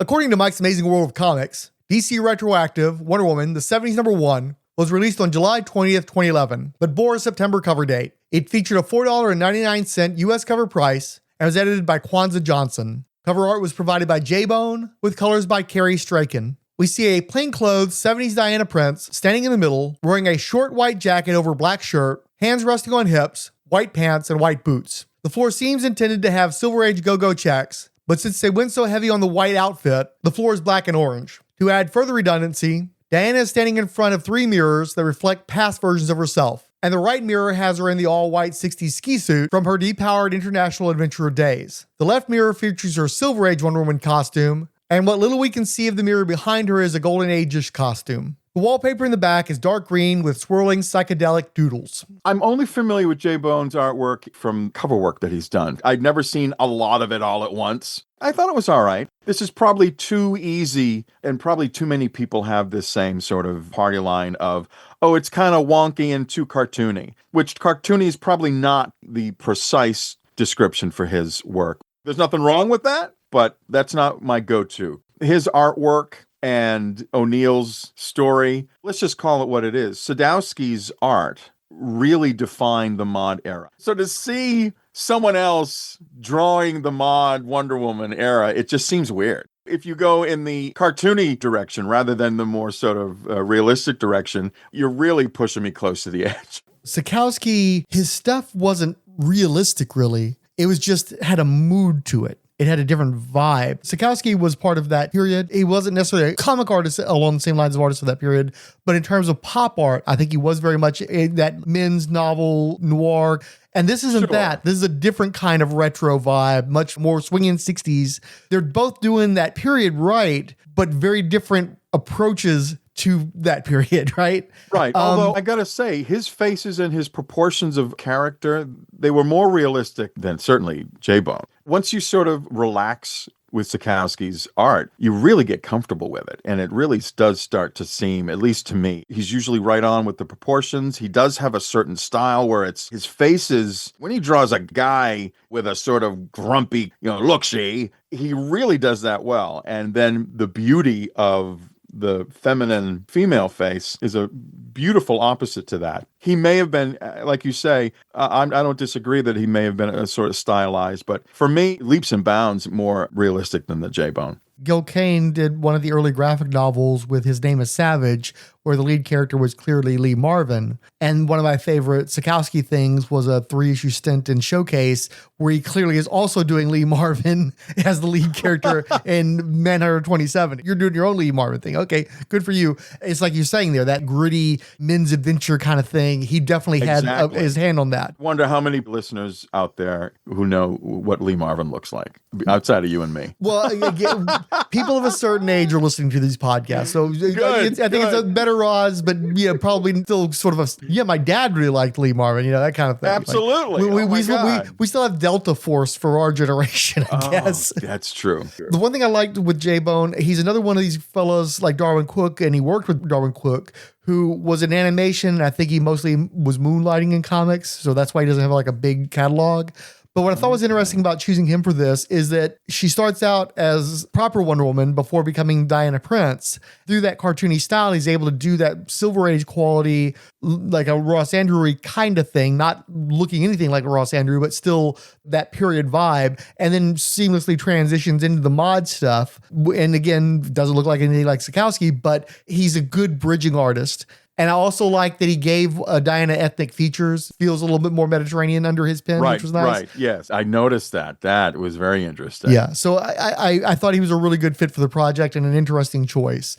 The original story of the issue is titled Savage Ritual, written by Dennis J. O'Neill, drawn by J-Bone, lettered by Desi Cienti, and colored by Kevin Colden, with special thanks to Matthew Petz. This time I had to dig around until finding a synopsis on the Fandom DC Wiki. Wonder Woman goes to Paradise Island, only to find it sinking underwater. She swims under to investigate and finds a strange vessel. She enters the vessel and is accused of having sinned gravely by a strange cube creature. She is told she must perform 3 tasks to redeem herself and to restore the island. However, she will not perform them as Wonder Woman, but as she was when she committed the sin, as Diana Prince. The non-powered Diana Prince faces first Joan of Arc and then the biblical Goliath. She casts a stone against not Goliath, but a mechanical butterfly that she had detected in their midst. The destruction of the butterfly swiftly ends the threat to Paradise Island and reverts everything back to normal. Despite seemingly overcome only 2 of the 3 tests put before her, Wonder Woman asserts, "I guess I don't need redeeming after all." But when the Queen asks if she's certain, the one-word final answer is no. This was an odd story that didn't make much sense to me. More subliminal message of guilt from O'Neill than anything else. Yep. Absolutely. I totally agree. I really feel like he made J-Bone just do this whole thing. They like had a conversation. J-Bone had to lay it all out. And you got a whole issue of him saying, I'm sorry, Gloria. I mean, I like the way it ended. Otherwise, it was just kind of a waste of time. But it definitely captures aspects of that era. But it feels like somebody else doing like a weird homage to his work. Or it also kind of reminds me of like when Archie Goodwin died, he'd been working on a Last Manhunter story with Walt Simonson. And because he passed away, Simonson didn't want to script the story. So he just illustrated a story they conceived together without any dialogue. It felt like that done that, except that Denny O'Neil was alive and well and he could have written the damn script. Again, Frank, nail on the head. It's like, what did I just read? Denny O'Neil wrote this story? Talk about non-committal. I mentioned wishy-washy, weak writing a little while ago. Either you're making a statement here or you're exercising some personal demon that comes out in a subliminal way, but say something about that era. The retroactives was a great opportunity to bring back those writers and to do something. I love the whole idea of writing a new story that takes place in that era. I thought that was fascinating. And then he blows it. I like the Denny O'Neil stuff, okay, but I really prefer the Wonder Woman material when Mike Sekowsky's doing his own writing on it. I think he's an underrated writer. I've enjoyed a lot of his little weird side stuff they did on books like Showcase. And I feel like the book really comes into its own more. And most importantly, the weird stuff, like that one time Denny writes Wonder Woman saying she doesn't really like most women. Okay, now you're really off the reservation, buddy. Like, what are you doing over here? And Sekowsky didn't do that kind of stuff. He just told the stories of his version of Wonder Woman. So I really prefer the pure Mike Sekowsky stuff. It's weirder, it's more of the time, and there's less of that problematic material where you're like, Denny, what did you have a drink before you wrote the script? Is that what happened? Were you mad at the wife or something, and that's why you're writing this script? And unfortunately, that has followed the character. One writer writes some stupid line like that, and it just follows the character. Comes up in articles, comes up in essays. You know, at one time, she actually said, I don't really like women. Who wrote that? In what context was that written? And then you find out there's no context. She just sort of says it off the cuff. It's the stupidest. It's edgelord. I did go back and read that. So yeah, it's some proto edgelord thing. I'm being combative. I'm being provocative. Please buy my book. You know, is what it seems like. So in particular, have you made it to the point where you've reached the 1969 two-parter Return to Paradise Island and The Last Battle? Oh no, not at all. However, I did for the Wonder Woman wiki.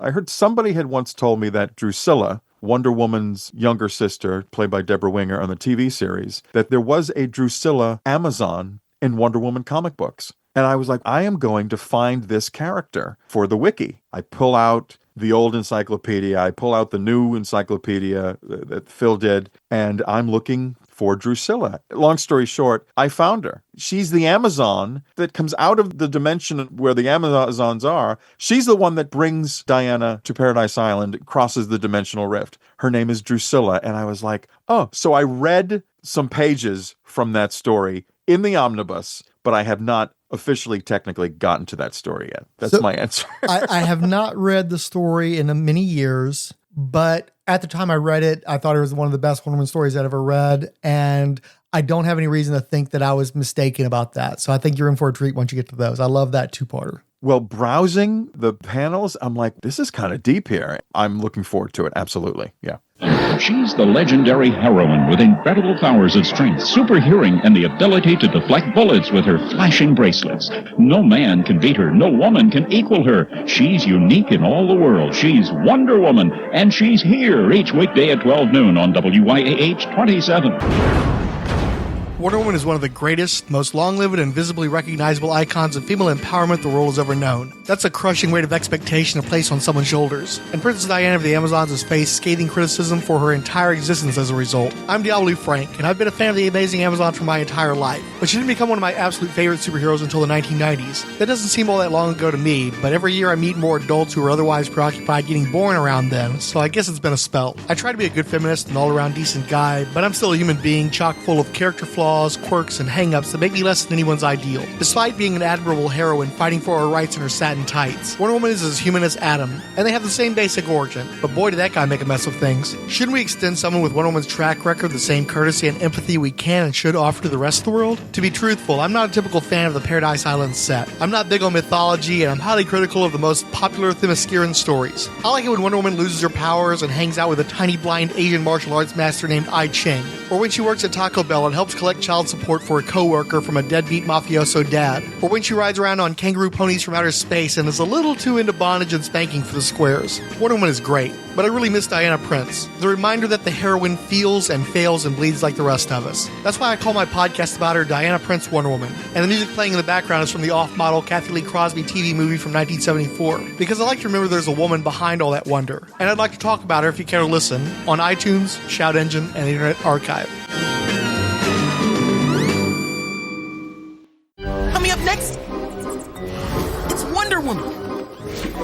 It's our Bronze Age speed round. Oh, okay. All right. Bronze Age. No one's really credited with creating a Bronze Age Wonder Woman, unless you want to claim George Perez's post-crisis revamp as such. Even more than Superman or Batman, Wonder Woman has largely remained the same character throughout her history. We already acknowledged the tweaks to reconcile the Golden and Silver Age origin stories through the Cheetah on the Prowl children's read-along book. A safe argument could be made for the September-October 1968 cover-dated Wonder Woman number 178 as a dividing point for Bronze Age stories. The Amazons had to depart from our dimension to recharge their magic, and by staying behind, Wonder Woman was made Plain Woman. Diana Prince forsook her immortality and powers to train in the martial arts with I Ching and share globe-trotting adventures. Since the book was bi-monthly, there were only about 26 issues across this period, swapping in guest appearances in place of occasional reprint fill-ins. Although most people think of the creative team of Denny O'Neil and Dick Giordano producing this run, Mike Sekowsky was the writer, artist, and editor for long stretches. Robert Kanigher pointedly reclaimed the title in 1972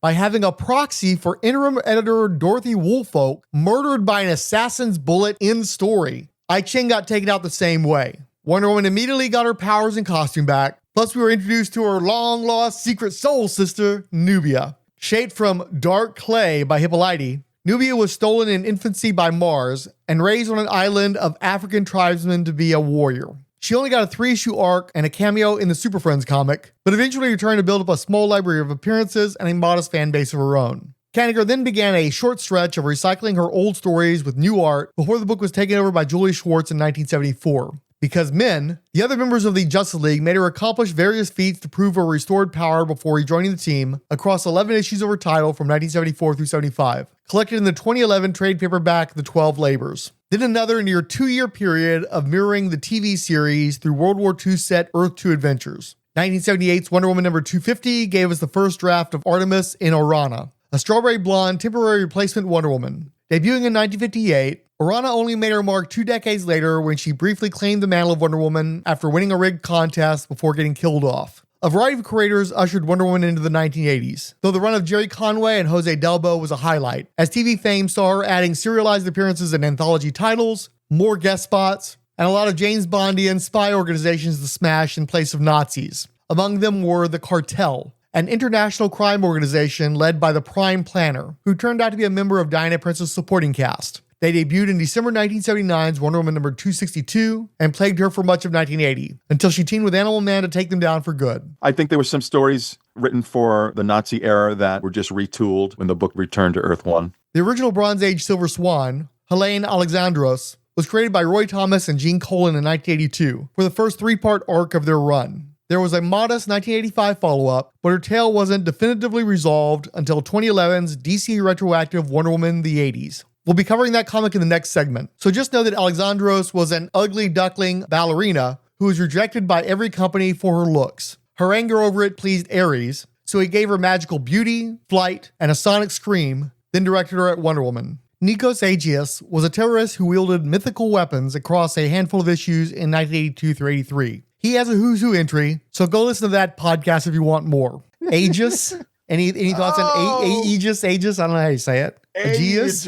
Aegis. Right. Gosh, when I picture him in my mind, I'm picturing Don Heck. I'm picturing, instantly comes to mind is when he stabs Steve Trevor. And then Wonder Woman has to fight him. Beyond that particular story, he seems sort of, a fly-by-night character. A version of the sorceress Circe was introduced around the same time and was also in Who's Who. So go listen to Rob and Shag for that. Really? Pre-Crisis Circe? That's interesting. I'm not really familiar with Pre-Crisis Circe. I'm seeing a cover in my head where, does she have like a bob, short hair? Yeah.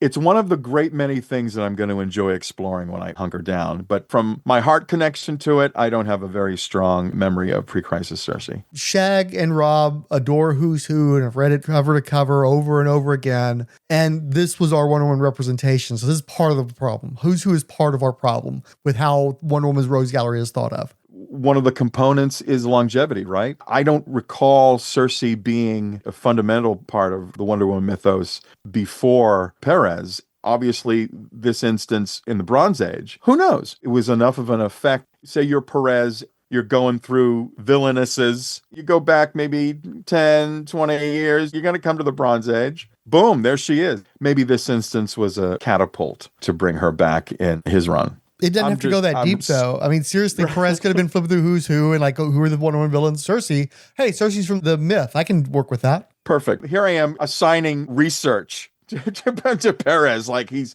pulled out the books, pulled out all of the DC catalog. He just said that he got his copies of Who's Who. Yeah. Right. Tezcatlipoca was an Aztec god who hassled Diana for about 5 issues, starting in 1984, including one of the last Crisis tie-ins. Well, number one, did you say it right? No, probably not. I'm sure there's supposed to be some kind of an accent that I don't have in my mayonnaise, but I have no idea how the hell you pronounce it. I have no idea how you pronounce it. I associate that Tezcatlipoca. I'm being funny. I associate that character with the final legs of the run. I was buying and just skimming. Oh God, what I remember, again, a tangent, sorry. To my memory as a kid, as a teenager, the coloring of those pages was so messy. It was so awful. Didn't match up with the pencils. It just looked bad. So when I opened the book, I wasn't really interested in what was going on because we were nearing the end. And give me hex pencils. If it has to be black and white, I would take that over what I'm looking at. That's my memory. It wasn't a line. It wasn't sharp. Tangent over, back to Tezcatlipoca.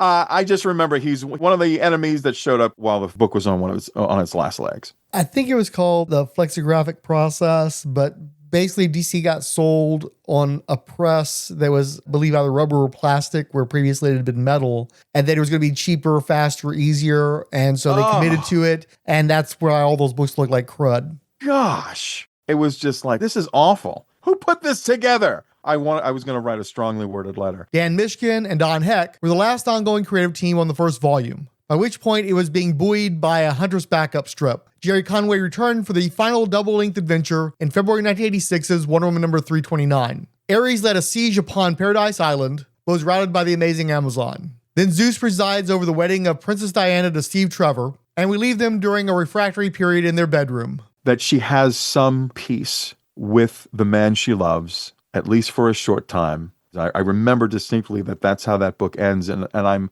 very happy and content with that, especially knowing what comes later in Crisis. I'm glad Jerry came back. He was one of the better Bronze Age Wonder Woman writers, and I think that he came back in part because I do think he had a particular affection for the character. But at the same time, you want it to be whatever happened to the Man of Tomorrow, and Wonder Woman doesn't get that. And that's too bad, because that would have been a great opportunity, and we don't get that. We have Jose Delbo come back or get Garcia Lopez off the cover and into the interiors and really sell this as the final Wonder Woman story. You don't remember it because we don't get that. It's a perfectly fine ending. I'm glad Jerry wrote it. He's a good writer. He's one of my favorites for the period, especially, and just overall in comics. But it's not that big final farewell where you're really like, this is the end of this version of Wonder Woman. And it really is. Maybe if they'd appreciated how fully this was closing the book on a chapter of Wonder Woman's history, a major chapter of her history, and would never be revisited, they might have put a little bit more into it and made that more. But maybe you needed Alan Moore to get that place. I love Jerry Conway, but he's not Alan Moore, right? Yeah. I guess you're right. You really are right. Except for that last page or so, I really don't. And that's a shame. No one really read Wonder Woman in the Bronze Age. When I hear Shag, I'm like, ugh. I don't know if it was him or his co-host who said that, but It was on one of the Who's Who podcasts. Oh, I assure you it was him. He's the I've busted his balls for years over that. Rob's not a fan either, and Rob will just sort of like shrug it off. Shag really digs in every frickin' time. So yeah, this episode is dedicated to him. I'm not salty. No, not at all. Neither am I. No, neither am I. Then jump right to Wonder Woman being blasted into nothingness by Anti-Monitor in Crisis on Infinite Earths number 12. Then the 4-issue Legend of Wonder Woman stopgap nostalgia miniseries and the 1987 reboot. I've heard a lot of people complain about Crisis and how quickly she's dispatched as almost like an afterthought, and she should have had more of a big heroic finale. And I have to say, Supergirl got that. And Supergirl got the iconic cover. And they've never let her forget it, because we're constantly revisiting Supergirl died in Crisis. And I'm actually kind of glad that we don't have to wrestle with that as one of the defining aspects of Wonder Woman's history, that she died during Crisis. It happened. We kind of forget even the how and why of it. It didn't have a huge impact. Nobody's doing homages to that cover, but I think Wonder Woman's better for that. It's interesting to hear you say that, because do we like the fact that it's not something so visceral that everyone remembers when Wonder Woman died, as does everyone remembers when Supergirl died in Crisis? I'm torn. I would have wanted something more deserving, and yet, do we want something that visceral to be reminded of? I don't know. When I'm cheating with these pre-Crisis pinups to serve as reference for entries, one of my favorite artists to draw them is George Pérez. And one of my favorite resources to draw from is the 1984 Justice League of America postcard set. We see the early 80s Whataburger Wonder Woman with single upward pointing tiara and belt. Her straight, full hair is unrestrained as it billows out towards her shoulders. She has a joyful smile and is wearing red circular earrings. Her left arm is elevated at shoulder level, fingers splayed with palm down and index finger slightly elevated. Her right arm is straight down, clenched hand flung behind her with a downward palm. In it is her swinging lasso of truth, forming a glowing lariat circle from behind her head to her calf, and outward about a meter to her left and right. Outside the circle is a blank white void, and inside is a beachside view of various ornate structures along a cliffside on Paradise Island. The remainder of her lasso is looped on her right hip, with that leg bent at the knee and pulled backward as if in a sprint. Her left leg is fully extended. So, looking at the postcard, you were talking about you don't care for pre-Crisis Pérez Wonder Woman. So if you want to elaborate on that, in particular within this context. When I look at this, it's fine. I've seen other renderings, Wonder Woman art that George did prior to his reboot, and I will concede that this is one of the better ones. It's probably the best that I've seen him draw pre-Crisis Wonder Woman, because there are some others that I was just like, oh God, that's awful. But now that I really, really look at this, and you're making me look at it, it's always easy to look at Wonder Woman for me. This is pretty good. It's not the Wonder Woman that he will give life to. This is Pérez doing the Wonder Woman that has already been standardized. It's funny that you chose this. I don't think I've seen this particular image. This is nice. It's Wonder Woman, but it's not his Wonder Woman. So I'll leave it at that. I really like what Pérez did with the costume post-Crisis. There were small tweaks, but I think they were smart. I think that giving the girdle the downward point is just more dynamic looking. I think that giving the tiara the downward point toward the bridge of the nose is more powerful. It's more potent. It takes away somewhat from the regality because she's more clearly wearing a little princess tiara before then, where she looks like more of a warrior who's got some sort of a headband afterwards. But I think it looks better. Pérez has this thing with his costume designs. There's a lot of people who express frustration that only Pérez can draw Pérez designed costumes. And I think one of the reasons for that is he has this tendency toward asymmetry. Maybe he gets bored halfway through drawing the costume and wants something different going on one side versus the other side. Whereas in this case, he gives Wonder Woman symmetry that she didn't have before.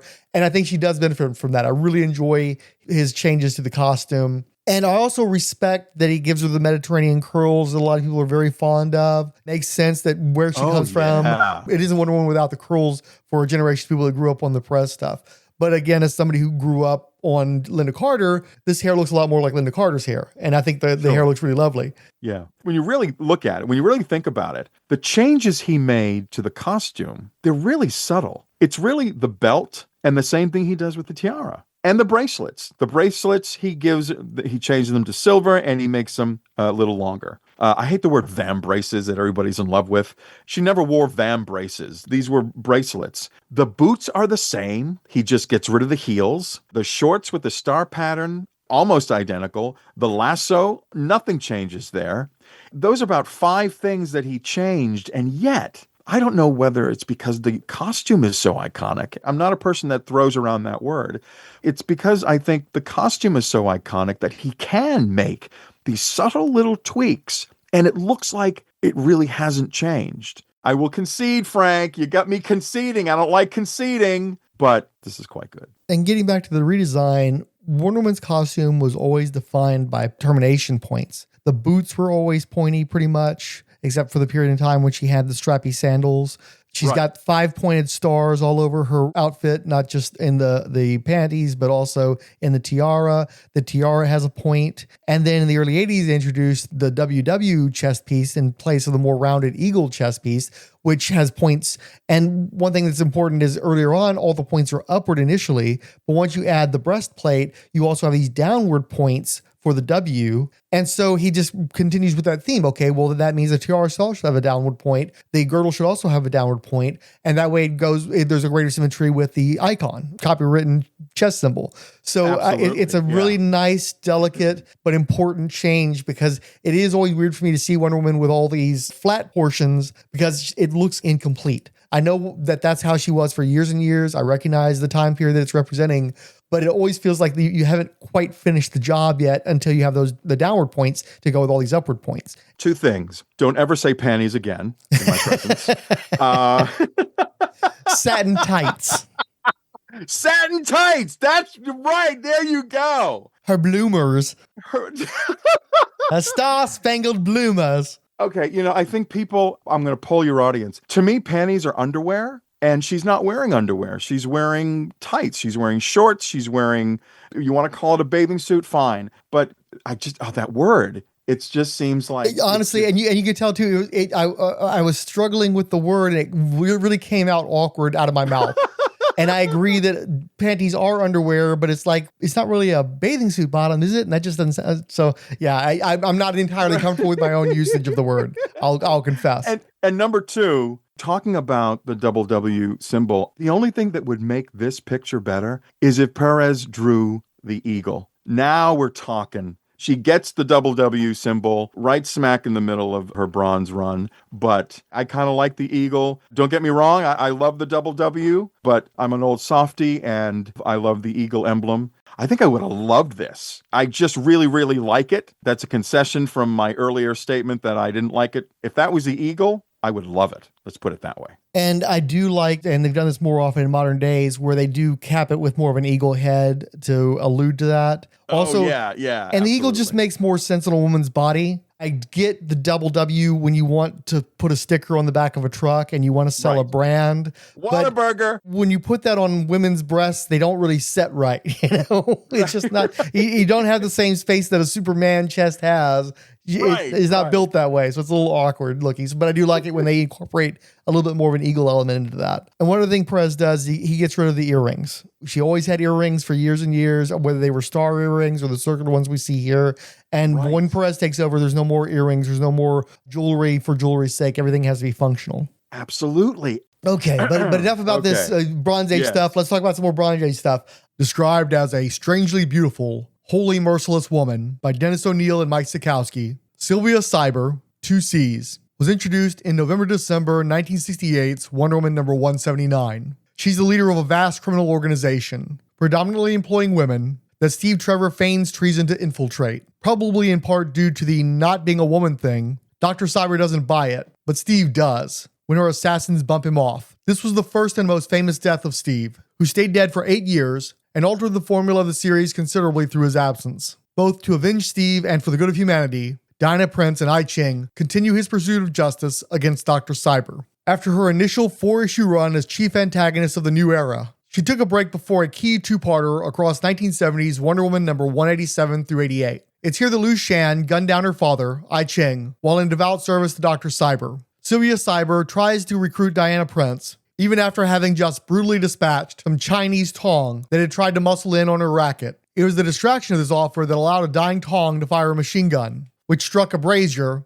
that flung burning coals into Cyber's face. For no good reason besides a literal loss of face, Cyber now insists Diana must die. Unfortunately for her, Cyber's latest plot was thwarted, and she was electrocuted in the process, likely expanding her disfigurement. Believing Cyber dead, Liu Shan vowed revenge, and then promptly never appeared anywhere ever again. 1972's Wonder Woman number 200 rang in the return of Cyber, now sporting a metallic muzzle mask that would define her image for the remainder of her prime years of villainy. For a while, she was driven mad, destroying anyone she found to be beautiful. So maybe that's what happened to Liu Shan. By this point, I-Ching was mostly being sidelined by private investigator Tim Trench in the male partner role. Dr. Cyber had also gained a male partner and dubious Who's Who entry recipient, Dr. Moon. Like Giganta, Dr. Moon was into transferring minds between bodies, and figured Cyber's brain would fit nicely in Diana Prince's body. Diana expressed her disagreement through the language of martial arts, and Cyber again appeared to perish, this time by falling on a scalpel. In 1975's Wonder Woman number 221,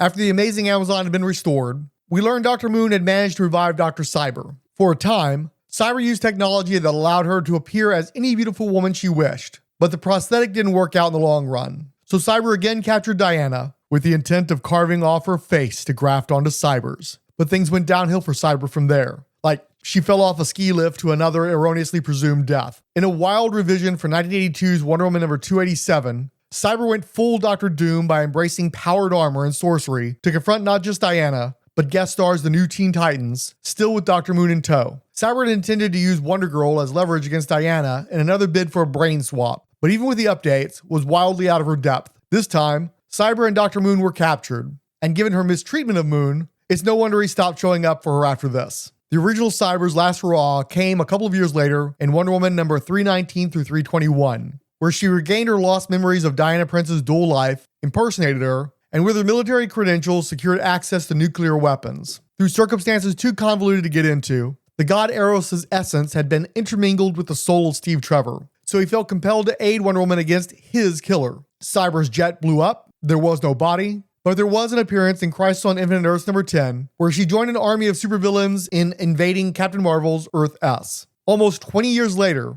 a lightly revised Dr. Cyber turned up as one of the first adversaries of the minor super team, the Power Company, when they had a preview story in 2002's JLA number 61, followed by 5 scattered appearances in their own title. She was included in the army of Wonder Woman villains that launched her 3rd volume in 2005. Then Greg Rucka and Liam Sharp created a new 52 Dr. Cyber that shared little more than that title with the original. I actually hate Rucka's derivative writing more than the new 52, so I'll happily cover neither at this time. When I think of Dr. Cyber, I think of the late bronze Dr. Cyber, where she is meshing together the mechanical, now she's dabbling in the mystical stuff. Very Dr. Doomish. You know, you're like, who is this character? Oh, she's been around, and then you start doing a little digging, and then, of course, you get into the earlier bronze stuff, and then how she's introduced with the death of Steve. She kills Steve Trevor, the pinnacle moment in Wonder Woman history, the death of Steve Trevor, where she's responsible for killing him.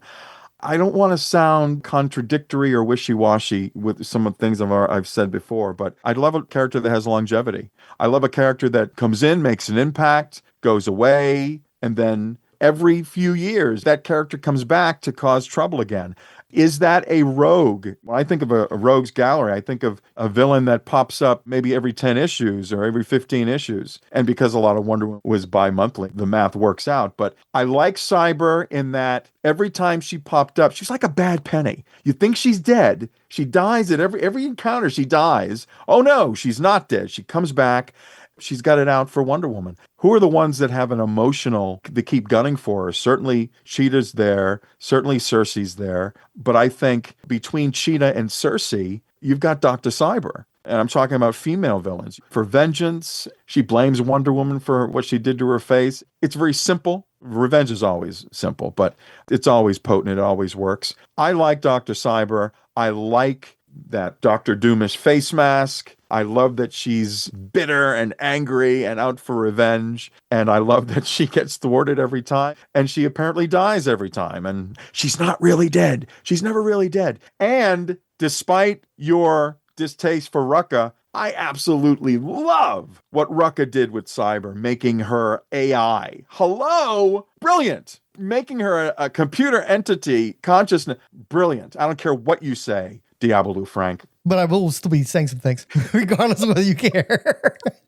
I will point out that the Rucka version, besides being radically different in concept and execution, also has a different name. So that's basically Dr. Cyber 2. It's almost a completely unrelated character aside from the name. That's true. I have a weird entryway for Dr. Cyber in that I wasn't regularly reading the Wonder Woman series. I might have read one of the issues that had Dr. Cyber in that time period, or probably not when they came out, but probably a little later in the 80s. So it was one of the few books that I did get roughly in the same time period to shape my view of Wonder Woman pre-crisis. But there was also a house, out of remember correctly, of the issue where you find out that Eros is the reason why Steve was resurrected, or they share elements of the same soul. Yeah. And he's going after Dr. Cyber because she's the one who killed Steve, and they made a house out of that.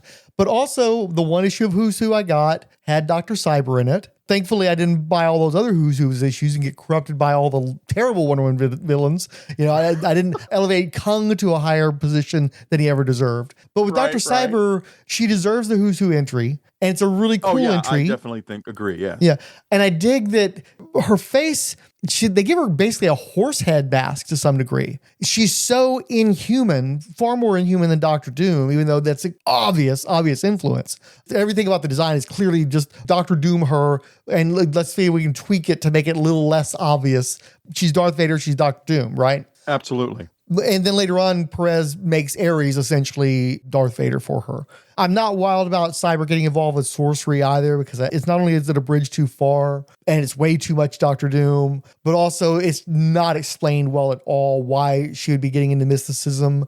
She starts out as such a grounded character, as grounded as a Bond villain gets. Right. Then to get to the point where she's mixing sorcery and science, like, come on, now, calm down a little bit, right? Chill out, Dr. Cyber. And in fact, I don't have a problem with her armor coming from somebody else. I think that she should have probably had somebody actually be the person responsible for creating the armor for her, and she's just the will that powers it and dictates things, right? Because she's a criminal head, maybe a strategist, she's a mobster.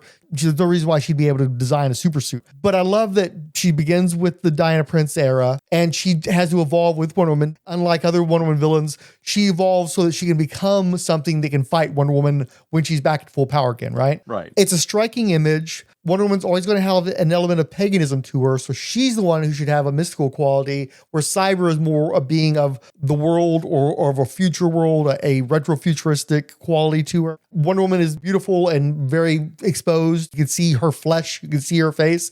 Cyber is increasingly dehumanized. You see none of her skin. You don't even really see human-like features in most of her masks, or many of her masks. You do have that Dr. Doom element where she blames Wonder Woman erroneously for her scarring. She directs her anger at Wonder Woman in part because Wonder Woman is responsible for destroying her organization. She creates the circumstances under which she's disfigured, even though it's really directly her fault. Her world dealings that is what causes that to happen. But she comes to hate all beautiful women because she's not anymore, and she doesn't have the raw material because she's so hideously disfigured. There just isn't enough to work with to recover. You get down to aesthetics. She was noted as being very beautiful and very fit. A Donna, I don't know what you'd call a female Adonis, but that kind of thing. Yes, prima donna. Yeah, when you have 9/10 of a beautiful woman and then the 1/10 is horrific monster show, just completely destroyed, there's something unnerving about that, because it's like, it's not the way it's supposed to be. Again, the symmetry, you're expecting symmetry. It's almost like the Warner Brothers cartoons where you've got the woman behind the veil and everything's gorgeous, and then you take off the veil and she's like got crooked teeth and you know, again, horse face and zits and all this other kind of stuff, like, and that's in Dr. Cyber's that. But she hated beauty so much that she started running around and murdering beautiful women and basically doing a house of wax thing. You know, she'd kill them and then she'd preserve them in wax, look on their beauty as though it were her own again. And it gets really demented. She's a real psycho as the Diana Prince period carries on. So she has arcs. More stuff happens with Dr. Cyber and more evolution and more layering on and building up happens with her than virtually any other Wonder Woman villain. And when I'm exposed to her in the 80s, she's presented as the main Wonder Woman villain in the comics. I don't get to read many of those comics. She doesn't make that many appearances, but she makes a lot of sense. You've got science versus mysticism and mythology versus this Bondian, crazy Randian type. She's somebody who's completely self-possessed. She makes these overtures about supporting women, but really she just has a thing for controlling women and empowering women because she knows that they're just as good as men. So she's like, kind of like reaping the benefits of all these women being underestimated and bringing the baddest chicks into the fold to work with her. So she has a Wonder Woman quality to her, but it's still built on exploitation, turned toward the evil, is turned toward malevolence. So there's just a whole bunch of great subtextual, metatextual stuff with Dr. Cyber that makes her an incredible Wonder Woman villain. And then Pérez just completely flushes her down the toilet and nobody cares about her. Nobody does anything with her for 20 or 30 years until she pops up in freaking Power Company of all places. And she's still just treated as a utility villain ever since the Crisis. She could have been a contender, right? She was one of the great Wonder Woman villains of the latter years, and she's just treated as a piker. And then you get to, again, Rucka, and she's essentially a rogue AI that's working for Veronica Cale. She's not necessarily even her own villain. She's sort of a reaction to another villain, gender swapped Lex Luthor. I'm not really down with whatever he did. I would like to be down with it because I love Liam Sharp. I love Nicola Scott. I really wanted to enjoy the Rebirth material, but he just rucketed everything. But I really like Dr. Cyber, and I really want more for her. I don't understand why anybody else hasn't ever gone back to the roots of Dr. Cyber and taken advantage of that, because I think she's so well suited to be a Wonder Woman villain and has not a long history. She has a long history, but not a very deep well of material to draw from. But what's there is potent. Well, I have to agree. She definitely deserves better. Again, when you've got a character that has longevity, goes away, comes back, goes away, comes back, and doesn't come back frivolously. She comes back with an agenda each time. I don't know why she stayed gone for so long before Rucka. And again, okay, all right, I'll give you that, yes, she's not really the villain in Rucka's writing. She is sort of a reactionary to Cale. I concede that. I just really love the idea that the next level of cyber, if you will, would be complete AI entity. I can see the evolution of going from a beautiful Bondian villainess to this transformation over the years of getting disfigured and then acquiring this suit and then getting into mysticism and then ultimately evolving into pure AI, your consciousness. I like the minutia of that. But okay, yeah, I will concede that she wasn't primary villain in Rucka, but he brought her back. Despite being tossed out on her butt for most of the post-crisis DC Universe continuity, she actually had a multimedia presence, including 4 non-speaking appearances as part of Gorilla Grodd's Secret Society on 2005 episodes of Cartoon Network's Justice League Unlimited. She was killed by Darkseid there, and then she was killed by Medusa in the 2019 DTV animated movie Wonder Woman Bloodlines. It was based on Greg Rucka's stories, so I've never seen it, but at least this time, Dr. Cyber was voiced by Mozan Navabi. Like seemingly everyone else, she's in the video game Scribblenauts Unmasked, a DC Comics adventure. Via comic book expansions, she was retconned into Wonder Woman 77 and Batman the Brave and the Bold. Plus, she was randomly in that Serena Williams promotional comic from DirecTV. We talk about villains that have jumped the media. So she showed up in animation. And I don't know if she made it to video games, but I absolutely agree. Sort of an unsung villain. I will say that my friend, the great Andy Mangels, when he did Wonder Woman 77 Meets the Bionic Woman, his interpretation of Dr. Cyber was to turn Gloria Marquez, the female villain of The Return of Wonder Woman, the first CBS pilot. We never knew what happened. It was left open-ended at the end of that episode, what happened to Gloria in that explosion. What Andy writes is she was disfigured. She had a mesh, a merging of these electronic, cyber parts that partially covers her face, and she becomes the sort of big bad of Wonder Woman 77 Meets the Bionic Woman. Gloria Marquez becomes Dr. Cyber, and I love that. So she's jumped media streams, and she's been reinvented in comics. Yeah, she deserved more in Wonder Woman's main title. I absolutely agree. And you've also got a formidable villain that's non-white. Yes. She's an Asian for most of the comics, but you're mentioning in the TV verse, it's a Latina. So that's pretty cool too. Absolutely. Absolutely. For all of that, she should have shown up more. She should have crossed into the post-crisis a lot earlier than she ultimately did. And I also dig she's got the classic villain colors, the green and the purple, which plays really well. But I love that third gold color, especially because the gold color is standing in for her flesh, which in this instance feels corrupted and contaminated by the circuitry. but she's also yes. still like, she's like this simulacrum of a beautiful, sexy woman, but you're not seeing any of the woman at all. You're just seeing like a mannequin almost walking around with thigh highs against non-existent thighs. It's just a robot essentially. So it's a really interesting thing going on there. This is not a Soriyama thing. This is something that's a real corruption of what Wonder Woman represents. Absolutely. God, is there a theme here? Corrupted females becoming villains, gunning for Wonder Woman. Is that a Wonder Woman thing? Is it? I don't know. It certainly seems like it's on the menu for every sort of decade or decades or generations. Given the links we've had to go to for valid pre-crisis Wonder Woman content this episode, I'm glad we could find at least one secret file, even if it is technically one of these secret Bat files from June 2009's Batman the Brave and the Bold #4. It's written by Matt Wayne, with art by Andy Suriano and Dan Davis. We see an animation-style version of the villainess's Bronze Age gold armor with purple coverings and a green cowl. We see her from the hips up, swinging her torso leftward, causing her cape to swish in the same direction. She fires a blue laser blast from her right index finger. Her left hand holds a screwdriver, with which she's making adjustment to the wrist gauntlet on her right hand. Her mask is largely featureless, with only a squared simulation of eyes, recalling a Darth Vader or a Boba Fett. My memory of Dr. Cyber is Don Heck's Dr. Cyber. His pencils, they're very sharp and everything is very neat and tight. This is probably not going to make sense if I say it. Pointy, cat's eye. I said it wasn't going to make sense, and then you took the word. I guess it does make sense. Frank, you are vindicating me. That's the wrong word. You're justifying. Yeah. Validating you. Validating. Thank you. That's the word. That's what I was just going to say. It's a very pointy. He's got a lot of points in his renderings. So that's how I remember Dr. Cyber. She's this sort of long, slendery, pointy type of rendering. I liked it. When I did go back briefly at the mod era, I did see now Sikowski. Is he the first artist that ever drew Sylvia? Is it Sylvia Cyber? Is that it's either I think it's Sylvia or Sybil, but it's spelled with a C, whichever way it is. I think you're right that it's Sylvia Cyber. But Sikowski first drew her, right? I want to say he did. It could have been Giordano, but I think it's Sikowski. Either way, it's easy to think of her first appearance evolving into Don Heck's visage. Beautiful, sort of tawdry, slender, sleek.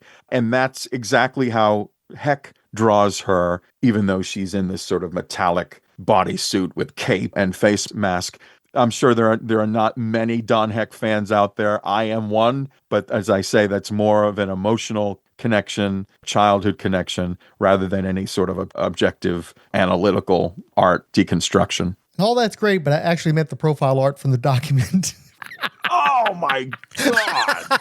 What is wrong? What is that from? This is from the Batman, the Brave and the Bold adaptation. At the back of the comic books, they would literally the panel is shaped like a file folder, and they give you a brief summary of who the character was with a little pinup shot, usually a waist up or smaller, very horizontal image, because usually they stacked two on a page. Well, I love it. I think it's brilliant. The artists, they changed that face mask slightly so it's not as horsey. It doesn't protrude. It's more of a flat design rather than a protruding sort of thing. Dr. Doom has no protrusion in his mask. It's just so bizarre and freaky looking. I loved it. This art that you posted on the document doesn't do any of that protruding. However, it makes up for it with, I love the purple and the yellow with the circuitry. I think that's brilliant. When they brought her into Power Company, Tom Grummett redesigned Dr. Cyber and made her very much more feminine. There was much more humanity to his version, even though they kept a lot of the basics the same.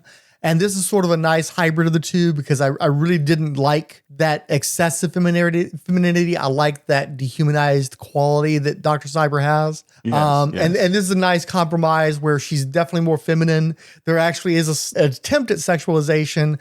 But again, well, she's wearing a bikini. Yeah. Talk about panties. And she's got a little hip slung and everything. But like, you're going to have a very niche taste if this is your thing. So to me, it feels like, again, it's almost like she's compromised in such a way that it's more unnerving than it is sensual. And I don't mind that he's playing around with that sort of stuff. But we do get to a little bit more of a Soriyama place here. Yeah. Yeah. I like the little belly button there. It looks like it could be a whole thing you unlock and you pull out. That's where RoboCop's little punchy thing That's goes. right. That's where the There's a job to be done by Wonder Woman.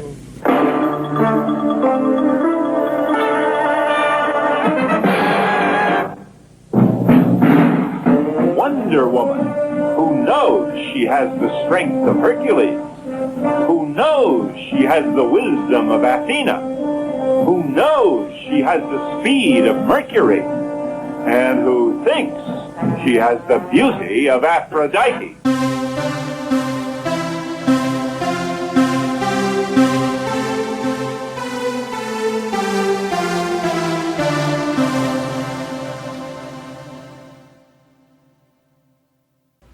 I love this comic book, Wonder Woman.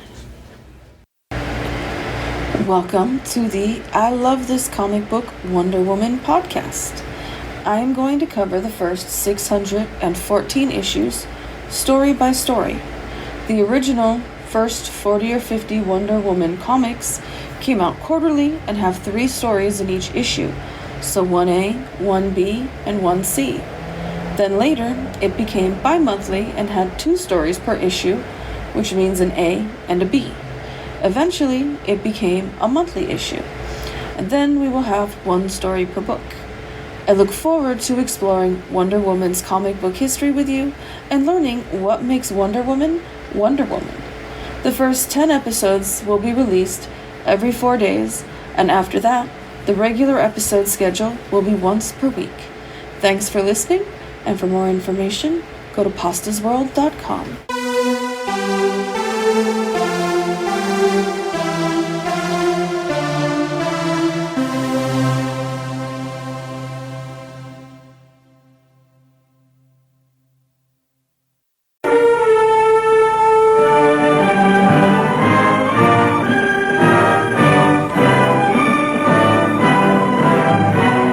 Okay, Debbie Domain. Debbie Domain. Oh, here we go.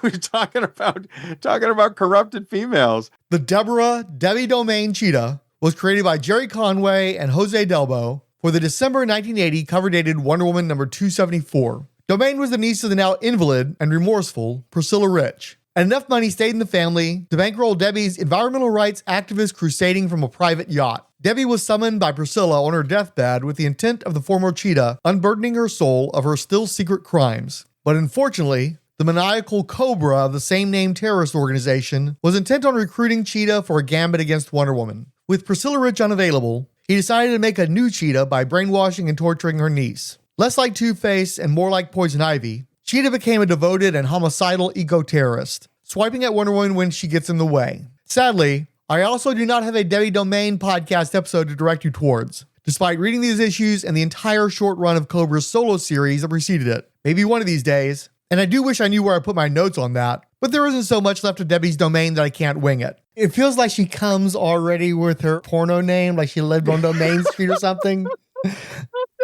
Debbie Domain does sound like, yes, it's definitely stagey.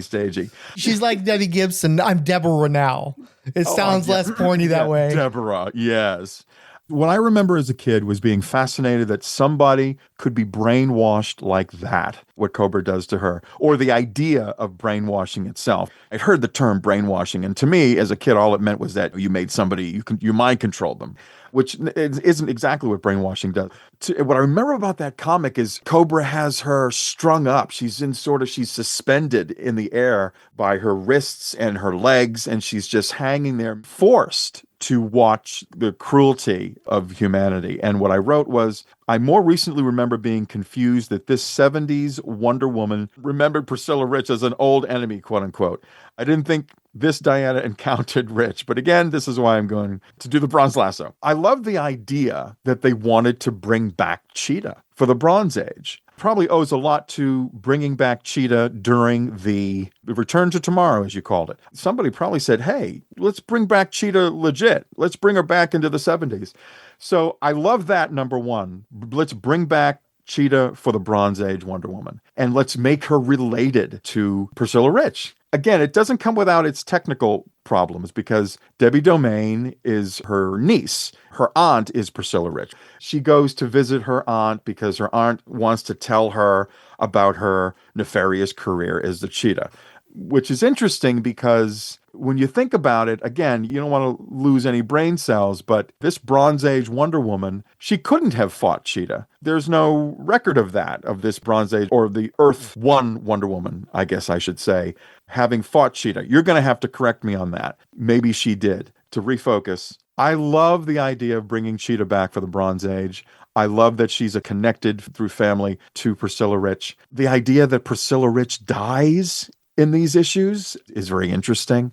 And Cobra, who's been watching Priscilla Rich, who's been trying to coax her to come out of retirement, when he spies Debbie Domain, he's like, oh, well, we'll get her instead. There's a sort of viciousness to that type of plotting in that it's effective. I say vicious because here's a woman who has no idea whatsoever of what her lineage is and how she's connected to the Cheetah. And now here is someone that is going to kidnap her, that's going to use her, that's going to brainwash her, that's going to turn her into something that she never would have been. Yes, Debbie was an activist, animals, ecological activism, and I love that aspect of her. But Cobra comes in and twists and turns that activism into this persona, as all these sort of female villainesses who have been manipulated by men. They're all tragedies. I love the fact that Cheetah's back, but it's a really tragic story that this happens to her. This man does this to her. But I love that she fights Wonder Woman, but she does die, right? Or is it where she disappears at the end of that story? I don't quite remember whether it's definitive that Debbie's dead or that she just disappears. I love a new Cheetah. I kind of like it. It's not such a departure from Priscilla Rich's Cheetah costume. So what I dig about Dr. Cyber is that she's a reflection of her times, and she is sort of a Hammer horror villainess. You look at something like that Bruce Jones cover where That's Diana's so great. chained up and she's got the mask on. She's got so she's it's very this sensationalized Victorian tarted up evil. Yes. And then you go to Debbie Domain and she's more grindhouse exploitation. I spit on your grave, a Miss 45. God, yes. Right? Yes. So again, reflections of their time, reflections of the Moors. I've avoided doing this, but you keep asking the question. There was a Silver Age Cheetah, not a major character. She only appeared a couple of times. She fought Wonder Woman in that period. So there's no reason why she would be such a big person for Wonder Woman to fight. But it also makes more sense that she could have been an older person 20 years earlier than that point. And then she has a niece who's younger, but also of age and could succeed her. You have to definitely do some mental acrobatics because the Silver Age Cheetah is nowhere near as resonant, even though it's the same character as Priscilla Rich. But there is an Earth 1, I guess I should say, Cheetah for her to be descended from. Okay. Yeah, I love the idea of generational villains. Where yes. Yeah. So you've got the next generation of Cheetah, and this is something that happens a lot with Wonder Woman, is you've got another person in the role going after Wonder Woman who succeeds another person, often because Wonder Woman has resolved the conflict with the first person, and then there's this other person who takes on the role to go after her again, and that's happened a lot of times with Wonder Woman. It's one of her tropes, and I just really dig that because I love generational heroes and legacies, and so it's so cool to have so many villainous legacies tied to Wonder Woman. Yeah, absolutely. We just mentioned Dr. Poison a short while ago, with Eric Luke being the granddaughter of a Dr. Poison from Earth 1. And then in this instance, too, I don't feel like Priscilla Rich was ever really intended to be sympathetic, but obviously because of the circumstances, Debbie Domain is supposed to be sympathetic. She's a person who's acting toward the good, who's had it twisted in her. And so, yeah, putting her against Wonder Woman, they're both people who are crusaders. They're both seeking different angles of social justice. Cheetah's more involved with environmentalism, where Wonder Woman's more involved with feminism. But they align well. They like each other. They work together initially. There aren't a lot of Harvey Dents where there are people who would be sympathetic and you would be simpatico with, but for a little twist that makes you enemies. So I like that they're playing with that as well. So that's pretty cool. To that point, if I remember correctly, Wonder Woman meets Debbie long before she battles her as the new Cheetah on her boat. And here's what I remember. Debbie offers her, because Wonder Woman saves fish or something from an oil spill or something. And Debbie says, look, you can shower on my boat. And there's these panels in the comic where Wonder Woman's showering this oil off of her, and like they could actually be friends. I remember that's what made this even more sad as a tragedy, is that they were sort of working together. They had just met, but they were certainly vibing with each other. Even in that first issue of that two-parter, I distinctly remember the shower scene. And don't get your mind out of the gutter, people. I'm just saying I remember it because it was a night. It was Debbie offered to Wonder Woman, "Hey, you want to clean up? Here's my shower." And Wonder Woman took the invitation. I thought that was a wonderful bit of character writing. But yeah, also, right. You've got the women's prison movies in the Grindhouse mix, yeah. And again, and they are too, yeah. And they are sexualizing her as well. She's got the plunging V-neck. She's got the long flowing hair, so she's much more feminine than the original Cheetah. So they're playing into that. Debbie was presumed killed when her yacht was hit by an oil tanker during a row with Diana. And with Priscilla already in the ground, the Amazing Amazon turned her attention toward Cobra for another 3 issues. And speaking of Cobra, what did you think about them incorporating Cobra into a whole arc of Wonder Woman stories and having her recreate one of her trademark villains? Well, here's the thing. Reading your document, again, ladies and gentlemen, it's a 562-page document that Frank creates, and it is just full of information. It took me like 3 years to read before we sat down and record this. No hyperbole in this statement. No hyperbole. No. When I read your document, I had no idea. So, okay, this is how much of not a comics reader I am, even though I have read a lot of comics. I didn't know. And I love the Cobra arc, by the way. I love that he comes back. You know, this whole Debbie domain is just the beginning of his involvement in taking and challenging Wonder Woman. I love the whole Cobra arc with her in the Bronze Age issues, but I had no idea that he was a villain outside of Wonder Woman. News to me, 40, 50 years later. I had no idea. So kudos to bringing other villains into Wonder Woman, which I guess it should have made sense. It makes sense. But, at that age, I'm not thinking that, I'm thinking a writer's going to create a villain. And why wouldn't a villain out of whole cloth be called Cobra to challenge Wonder Woman? It made perfect sense to my 11, 12, 13-year-old mind. I had no idea that he was part of other comics, and certainly his own. It was his own title for 7 issues called Cobra. That's fascinating. Yeah, and one of the first villains to ever get a title, and I think the first villain to be created whole cloth and debut in the first issue of his own title. That's amazing to me. Absolutely amazing. I'm going to have to go back and see where his issues in Wonder Woman, where they fit in relation to his own issues, whether it came before, after, or during. That's interesting. Yeah, it was a few years later. Okay. And this so he was still around. Yeah, and one thing that's funny too is that Cheetah would seem like a really random thing. The Cobra came from his own title and he created a new Cheetah for Wonder Woman. What was that about? But actually, he goes on to be a major villain against Batman and the Outsiders. And he has a team called Strike Force Cobra, which is made up mostly of weird, cast-off Silver Age Batman villains like Zebra Man. So it makes sense that he'd be raiding people's rogues galleries to put together Strike Force Cobra. And really, Cheetah should have been a part of that. But I'm not sure if they even debuted before the Crisis. It might have been that by the time he would have been ready to use Cheetah in that group, that version of Cheetah didn't exist anymore. So that's great. That's sort of his shtick. That's awesome. And you can see, too, they're definitely positioning her because she's in the DC Style Guide. She does appear to drown at the end of the first story, but then she shows up in other places. Later in 1981, Cheetah returned to join the latest incarnation of the Secret Society of Supervillains for a 3-issue arc in Justice League of America number 195 through 197. Following Dick Dillon's passing, George Perez briefly took over penciling the book, but didn't want to keep it under those circumstances and left to launch the new Teen Titans instead. However, Perez returned a few months later to do covers and was a regular fill-in artist during this period. Perez drew the entire arc, considered a highlight of the series by JLA fans, and may well be the best of the JLA-JSA annual team-ups. A group of men try to molest Cheetah on a nighttime waterfront dock, and she shreds the heck out of them, in a manner similar to Perez's Barbara Minerva Cheetah. Apparently, Debbie had just been wandering around since her battle with Wonder Woman, but the Firestorm villainess Killer Frost had used that to track her down with a society invite. Cheetah assaulted Jason Woodrue for no other reason than to reveal his transformation into the Floronic Man, then ambushed Wonder Woman on the wing of her invisible jet. Cheetah tricked Diana into lassoing the Washington Monument, causing her to crash out and be captured. Later, Cheetah leaps on Green Lantern Hal Jordan, who is then frozen by Killer Frost. This proto-Judas contract goes on until all of the heroes disappear from Earth 2, while a batch of Earth 1 heroes are trapped in limbo. This was seen as a double cross, since the secret society couldn't take on the rest of the superheroes on their Earth. Cheetah proved essential in releasing the Earth 1 heroes from Limbo, as revenge against the Ultra-Humanite and the Earth 2 gang. In the end, all of the villains end up in Limbo, while Cheetah gets out of the literal one before entering a metaphorical and everlasting one. Oh, that's where she's with the secret, God. the secret society of supervillains, goes up against the Justice League alongside the, I think the Injustice Gang or Ultra Humanite just put together a bunch of villains. They were like crime champions or something. Well, then that answers that. Yeah, okay. And Pérez drew that arc. So Pérez has direct familiarity both from Crisis and from that arc.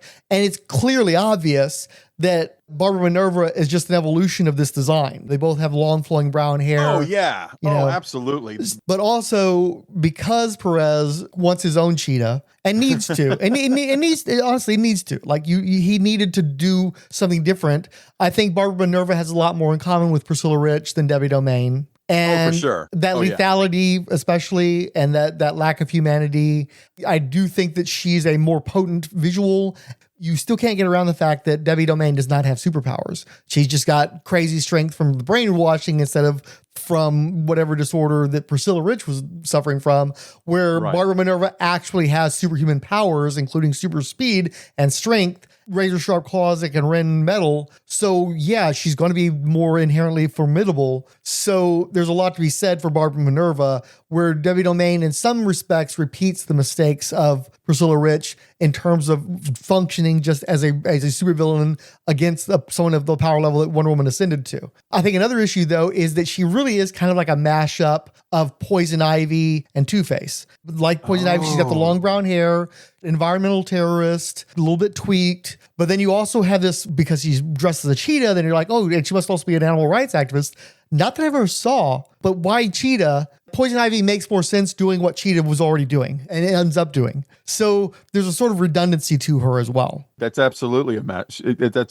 Yeah, I guess here I am thinking, wow, it's great to have Cheetah back for the Bronze Age, but she is kind of redundant. It sort of just looks like a device that really went nowhere other than what Cobra using it to mislead her into attacking Wonder Woman. Most of the Wonder Woman's Rogues Gallery got clowned in 1985's issue number 323. A Crisis tie-in late run filler issue where, beginning with Cheetah, the Rogues mistake Etta Candy for Wonder Woman's secret identity. So a slim-fast, non-powered Etta and her male friend Kevin McAllister their way out of getting killed, while Cheetah gets taken out by Angle Man. The surviving Earth 2 Priscilla Rich Cheetah and the Earth 1 Deborah Domain Cheetah both appear in the supervillain spotlight from 1985's Crisis on Infinite Earths number 9, accomplish little, and are wiped from continuity a few months later. One of the great disappointments of Debbie Domain's brief existence is that she was the only Amazing Amazon adversary to rate placement in the beloved 1982 DC Comics Style Guide, produced by Jose Luis Garcia Lopez, for going on half a century's worth of merchandise, despite the Bronze Age Cheetah being a relative blip in comics.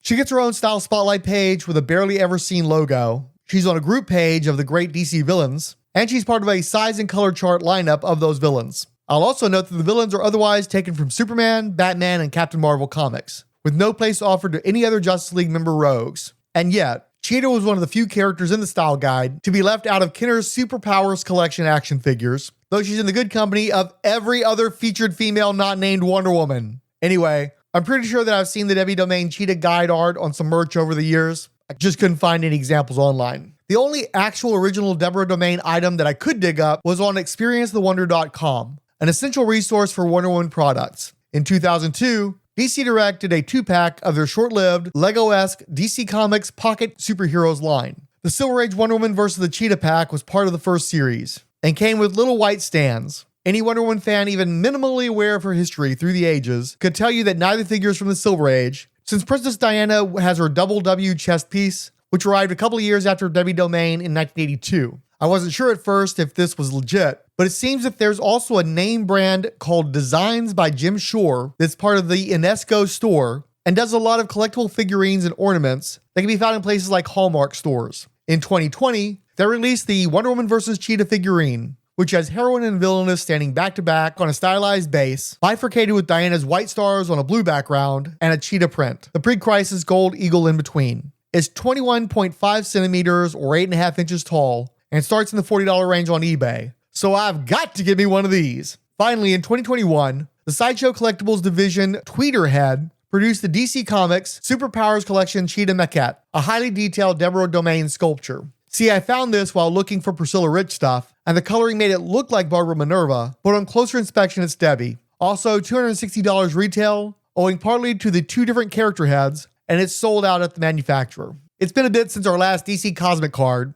and this is the end of them for this episode. Card number 23 purports to be the Silver Age Cheetah, but as with the Pocket Heroes, I'll assert that literally no one living or dead has ever extended the Silver Age to the 80s. They just didn't allow for the Bronze Age in these cards' presentation. As in the card directly beneath this one on my non-pocket page was the Silver Age Lex Luthor in green and purple battle armor. The Bronze Age actually Cheetah was drawn by Pérez Cullins of Blue's Devil and Beetle, with inks by Carl Kessel. The tree branch from the Priscilla Rich card has been extended beneath Domain, who is drawn so small that she seems to be leaping upward while behind rather than off of it. Both legs are bent with knees near her waist, tail forming a question mark at her rear. She has a V-neck plunging down near her navel, with both arms extended upward. The right is bent with hand palm out, rearing claws slightly above her head. The left arm is fully extended up with a slightly leftward turn at the wrist. Her long brown hair flows down her back, with faux cat ears pricking up on either side of her head. Her eyes and mouth are wide open, with sharp cheekbones, looking less angry and more surprised blow-up doll. There are several tall, multi-story buildings in the far background at right. And then what do we think about the art on the quote-unquote Silver Age Cheetah?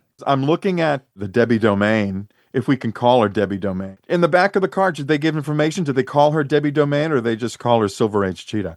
No, they did. They call. I think she's called Deborah Debbie Domain. I didn't put the back of the card. I knew you as a Bronze Age Wonder Woman guy, you weren't going to need the back of the card, so I didn't give you the back of the card. I get it. I didn't rate the back of the card. Sure. Yeah. No, that's no problem. No, you outranked that. I knew you would know the character so well, you didn't need that little extra handicap. Thank you. I like this art. I can't call up the image of Debbie as Cheetah from the comic book. This looks dead on from my memory. The V-neck thing, that might be a little bit more than she wore in the comic. A hell of a lot more. There's really a lot of cleavage going on there. But for the most part, I like it. It's one thing to fast and dirty put on a costume and go out and cause trouble, but I can never really see somebody applying the little ears to the head with barrettes, which seems like this is what Debbie Domain does with her little cheetah ears. You're not even wearing a cowl or a mask or a headpiece, and yet you've got these little ears sticking out, and I can only imagine that she applies them with like little barrettes to her hair, and they're the first things that fall off in a fight. Again, what did we talked about? Practicality? Anyway, I love it. I love it. I think the art's great. Is that Ivy that's flying about her? Well, she's still in that same tree that Trina Robbins was drawing the card, the next card over. Very good. Of course, I didn't rate a full connection of all the cards, so I could see that. But thanks anyway. Well, and it is Barbara Minerva on the next card, but we're not going to get that far yet. Also, the artist here is Pérez Cullins, and he draws like 5-ish issues of the Messner Loebs run. It's in a somewhat different style. It's busier, almost like a energy busyness, but really not because it's not as fine a line. It's more chunky, but he does one of my favorite Wonder Woman arcs, Noble Pirates All, which runs for like 4 or 5 issues. So good. He doesn't have a long run, but he had a run that was distinctive from me. I look forward to reading it. I'm going to, like I told you, I'm diving into it tonight. William Messner Loebs run, here I come. Okay, so I am going to get to it, yes. I'm not rushing you. According to Mike's Amazing World of Comics, DC Retroactive Wonder Woman, the 80s #1, was released on August 3rd, 2011, with an October cover date. It featured a $4.99 US cover price and was edited by Kwanzaa Johnson. Cover art was provided by Rich Buckler, with colors by Kevin Colden. It features 2 versions of Wonder Woman, one with a double W 80s chest symbol, and one with the earlier eagle breast. They're fighting in a flat orange sky above the White House. The original story of the issue is titled Double Double, written by Roy Thomas. Okay, take a breath. The art for most of the first half was by Rich Buckler and Joe Rubenstein, except the inker skipped the last pages to ink another artist later. Then there were a few pages in the middle by Tim Smith III, followed by 3 pages fully rendered by Carlos Rodriguez, before Tim Smith comes back to finish the book. Besides a couple of Rubenstein pages, Smith is also inked by Jack Purcell and Norman Lee. The colorist is Kevin Colden, and the letterer was Travis Lanham. If you think that makes the art sound like a rush job of wildly varied quality from page to page, yup. None of my usual resources had a prefab synopsis for me to read, and I have a vague sense that I covered it on a blog, but knowing me, that would run too long. So in short, Roy Thomas takes advantage of the special to write a coda that addresses the pre-crisis fate of pet characters from the start of his 80s run. Picking up after Wonder Woman number 290, but sometime during the Crisis, since Silver Swan made 2 cameos there, Helene Alexandros reteamed with Dr. Psycho after Ares had taken back her magical powers. Psycho uses his psychic ectoplasm machine thingy to turn Helen into a recreation of Wonder Woman as she was when she still had the eagle's breastplate, except she can fly unaided. The robot plane and the WW breastplate are how you tell them apart when they inevitably clash. At first, Helen wanted to hook back up with Steve Trevor, but she was only interested in his temporary ectoplasmic alter ego of Captain Wonder. Then Helene agrees to be Psycho's forever girlfriend, so long as he gives himself an ectoplasmic glow-up. Helene was lying though, intending to catch another D once she's permanently Wonder Womaned, which I think will require her to kill the real one or something. The jilted Dr. Psycho decides to blow up his machine, and thus himself, which also strips Helene of her Wonder shell. She's last seen falling to her death, while Diana and Steve fly off into the sunset. I like the story of this issue. I felt it could have fit into the Thomas Colin world. I have to tell you, though, it's a risk to tell a story that takes place maybe a few days or a week or two after a story that was written in the Bronze Age, in 1976 and 77. Because the people that are going to pick up that story, you hope that it's going to be interesting to somebody that has never read that era, that has never read, Shag says, no one read the Bronze Age. So if people are picking up that retroactive and they're reading this story, and within the story, they're very specific about, okay, we just fought Wonder Woman in this instance, and Steve Trevor, I fell in love with you when you were Captain Wonder and all this stuff. I wonder how, no pun intended, but I wonder how many fans either went online or started digging through their own stash to find this story with Silver Swan and Dr. Psycho and everything, because he writes this story as if it takes place like a week or two later after a couple of issues in the Bronze Age. There's no reservation about trying to protect the reader or bring them up to speed. It's either you know what happened, either you know what they're talking about, Psycho and Helena, either you know what they're talking about or you don't. Having said that, I like this story. It felt like it could have fit into the Thomas Colin world. Unfortunately, the art does suffer. There I go again about the art. Very disjointed. If Gene had drawn this issue, may he rest in peace, it would have been spectacular. I loved Swan Song. I loved the introduction of the Silver Swan.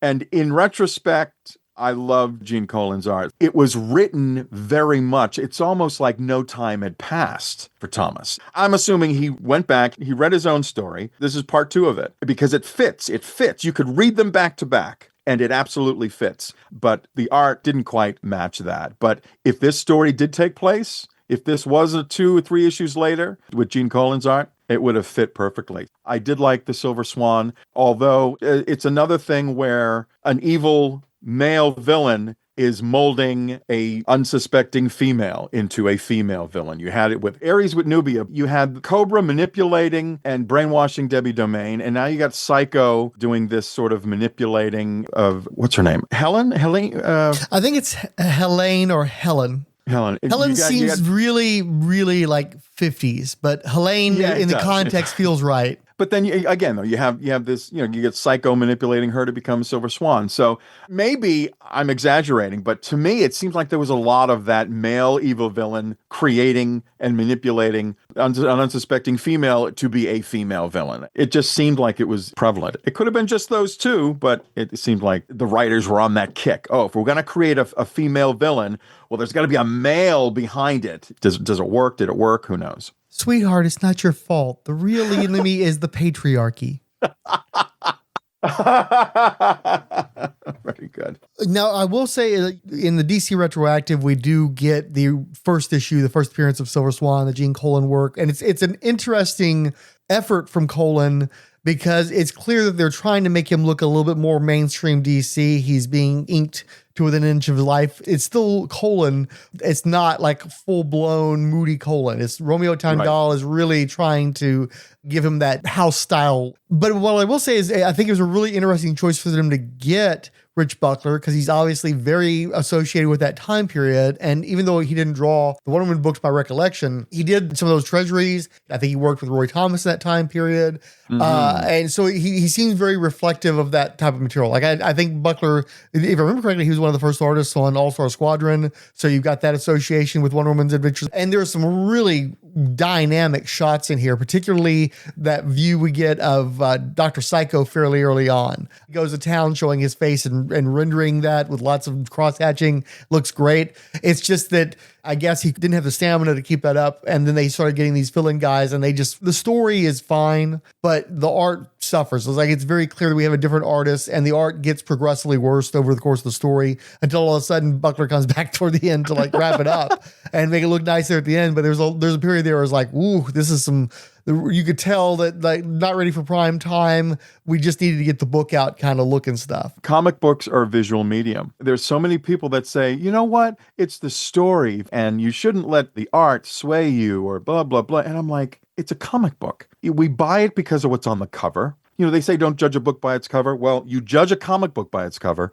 And of course, the names, if you're well informed. But it really is about the art. And because, again, we're back to that, if you're in the know, if you are a fan, if you read Wonder Woman in the Bronze Age and you read Roy Thomas's original Swan Song and the later stories where Psycho was Captain Wonder and Etta Candy and all that stuff, if you read those stories, this story, you would have been like, oh, wow, this is great. And maybe the art would not have affected you as much. But if you just pick this up and you had no idea who the Silver Swan was from that age and that era, maybe you would have put it down long before finishing it. Who knows? The art was just kind of all over the place. It never got that bad for me. I think the art was as good as it needed to be for me to enjoy the story and not be put off. It's just that it looked a hell of a lot better at the beginning than it looks as a progressive. It's still functional. It's not hot. It's not pretty. You wouldn't buy the book if it started out that way necessarily.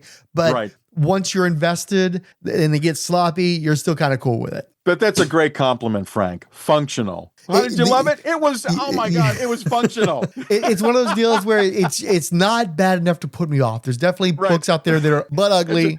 And it's like, I'm already in this thing. It's getting the job done. Let's just go with it. It's right up there with serviceable. How was it? It was serviceable. It was functional. I love it.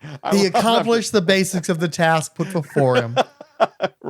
Agreed. There's that thing with Pérez where he's on the book for 5 years. And for the most part, he creates supporting characters, a lot of supporting characters. He really doesn't create any villains. And I think that's one of those things that's kind of interesting because Byrne created a bunch of new villains for Superman to fight, and very few of them caught on. But there was still some value in that newness because you hadn't seen him fight Skyhook before. You hadn't seen him fight Sleaze before. And just because he's throwing enough new stuff out there, at some point you do get a Silver Banshee, and that's a character that's definitely had legs. Where Pérez, none of his villains were original. They were all him doing takes on existing characters. And obviously and mythological villains. Yeah. But even then, there was still people that had already fought Wonder Woman in the prior continuity. Sure.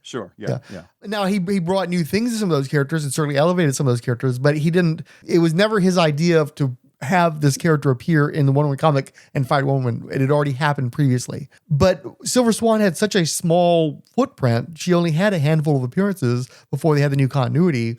And so there's the tendency to associate Silver Swan with the Pérez run. And I didn't know she was a pre-existing villain for years. I just assumed she was invented for the Pérez run. But I never liked her. I never got what she was there for. The design was okay, but why are you fighting? What are you here for? It's just, there's this character that just would show up and I was supposed to care and I just never could care. So it was really revelatory for me to go back and read those Silver Swan appearances because, again, it's just like with Cheetah and my other favorite Wonder Woman villains is that she 100% has a point. They do the whole thing where she's the ugly duckling and you're supposed to sympathize with her. Gene Colan can't draw her as ugly as she's supposed to be based on the way she's being described. She's too pretty for that, but she's comic book ugly. She's the girl in the glasses is a supermodel kind of thing, right? Yeah. Oh, she's got some freckles. Yeah, I assume they were supposed to be zits. Even still, she's got good bone structure. I love that, though, where you say Gene Colan can't draw an ugly character, and you're right. It's hard for him. So it's still got to be sort of stylized, but you're right, absolutely right. But your natural inclination is to think that Silver Swan is going to be one of those sympathetic villains. She's going to be more on like the Lizard side or a Two-Face or something. But the simple fact is, just like with Cheetah, she isn't satisfied with what she has in life. She's very bitter about it. She wants to manifest that. She's angry and she wants to hurt people. She specifically wants to hurt Wonder Woman. In this case, it's a situation where like Ares had already tried to go that route when he stole Nubia and raised her to be his adversary for Wonder Woman, but he's always on the lookout for new talent. Ares directs her to Wonder Woman, but she's more than willing to do this. She's down for it because she hates people like Wonder Woman. And she wants to be the one on top and she wants to be the powerful one. The character just makes so much more sense to me pre-crisis than she ever has in any of the incarnations post-crisis because she has a motivation. She has a reason to fight Wonder Woman. She has a reason to keep fighting Wonder Woman. And I think that she's a person who, yeah, you would think she'd be sympathetic, but she's not sympathetic. She's just been corrupted by circumstance. And it's almost like what could have been a saving grace is, oh, poor thing, you're not a pretty girl. If you were a pretty girl, things would be better. She's not better. She gets pretty, she gets these powerful, but she's still a horrible person. And you see how she's dispatching the DC retroactive because she's the kind of person that, yeah, let's have her fall to her death. You're not sad that happened. Wonder Woman doesn't even notice. And that's what's an exclamation point in her appearances is that she wanted to matter. And in the grand scheme of Wonder Woman's story, she didn't matter. And the whole point of her going to these attacks was to be a big shot. And Wonder Woman didn't even notice that she's lost the villain to gravity, not to any direct action on her part. And she doesn't. Yeah, and I just sorry. I really found that kind of funny, tragically funny. That Wonder Woman's just totally oblivious that she's just falling. There's a purpose that Roy Thomas gives her. I can't even remember. Was it Val something? Valerie something was the post-crisis Silver Swan, and again, it had something to do with her. She was deformed or something like that. Well, and also another instance of being sculpted by a man, but... oh, yes, with what's his name? The general guy. Yeah. Bugan, or something like that. We covered the original Golden Age Wonder Woman on our third episode, whose adventures continued unbroken into the 1960s, before it was decided that there were just too many adventures going too far back for them all to have been had by the same heroine. But the same thing happened to Superman, Batman, Aquaman, Green Arrow. The World War II era versions of all these heroes were consigned to a second Earth in the DC multiverse, whose past stories were left more or less intact after being assigned an arbitrary breakpoint from the then modern Earth 1 versions. However, these now visibly older heroes were left with a gap in time that was typically filled with conceiving and raising children before their revival in the Silver Age. That means that the Wonder Woman of Earth 2 was technically created by Gardner Fox and Carmine Infantino with Julia Schwartz for June 1963's The Flash number 137. The same creators had brought back the Jay Garrick Flash a couple of years earlier, and finally extrapolated that his fellow members of the Justice Society of America were also active within their sphere. After that reintroduction, Princess Diana sat on the shelf until January 1966's Wonder Woman number 159, where she retook her book from the Silver Age version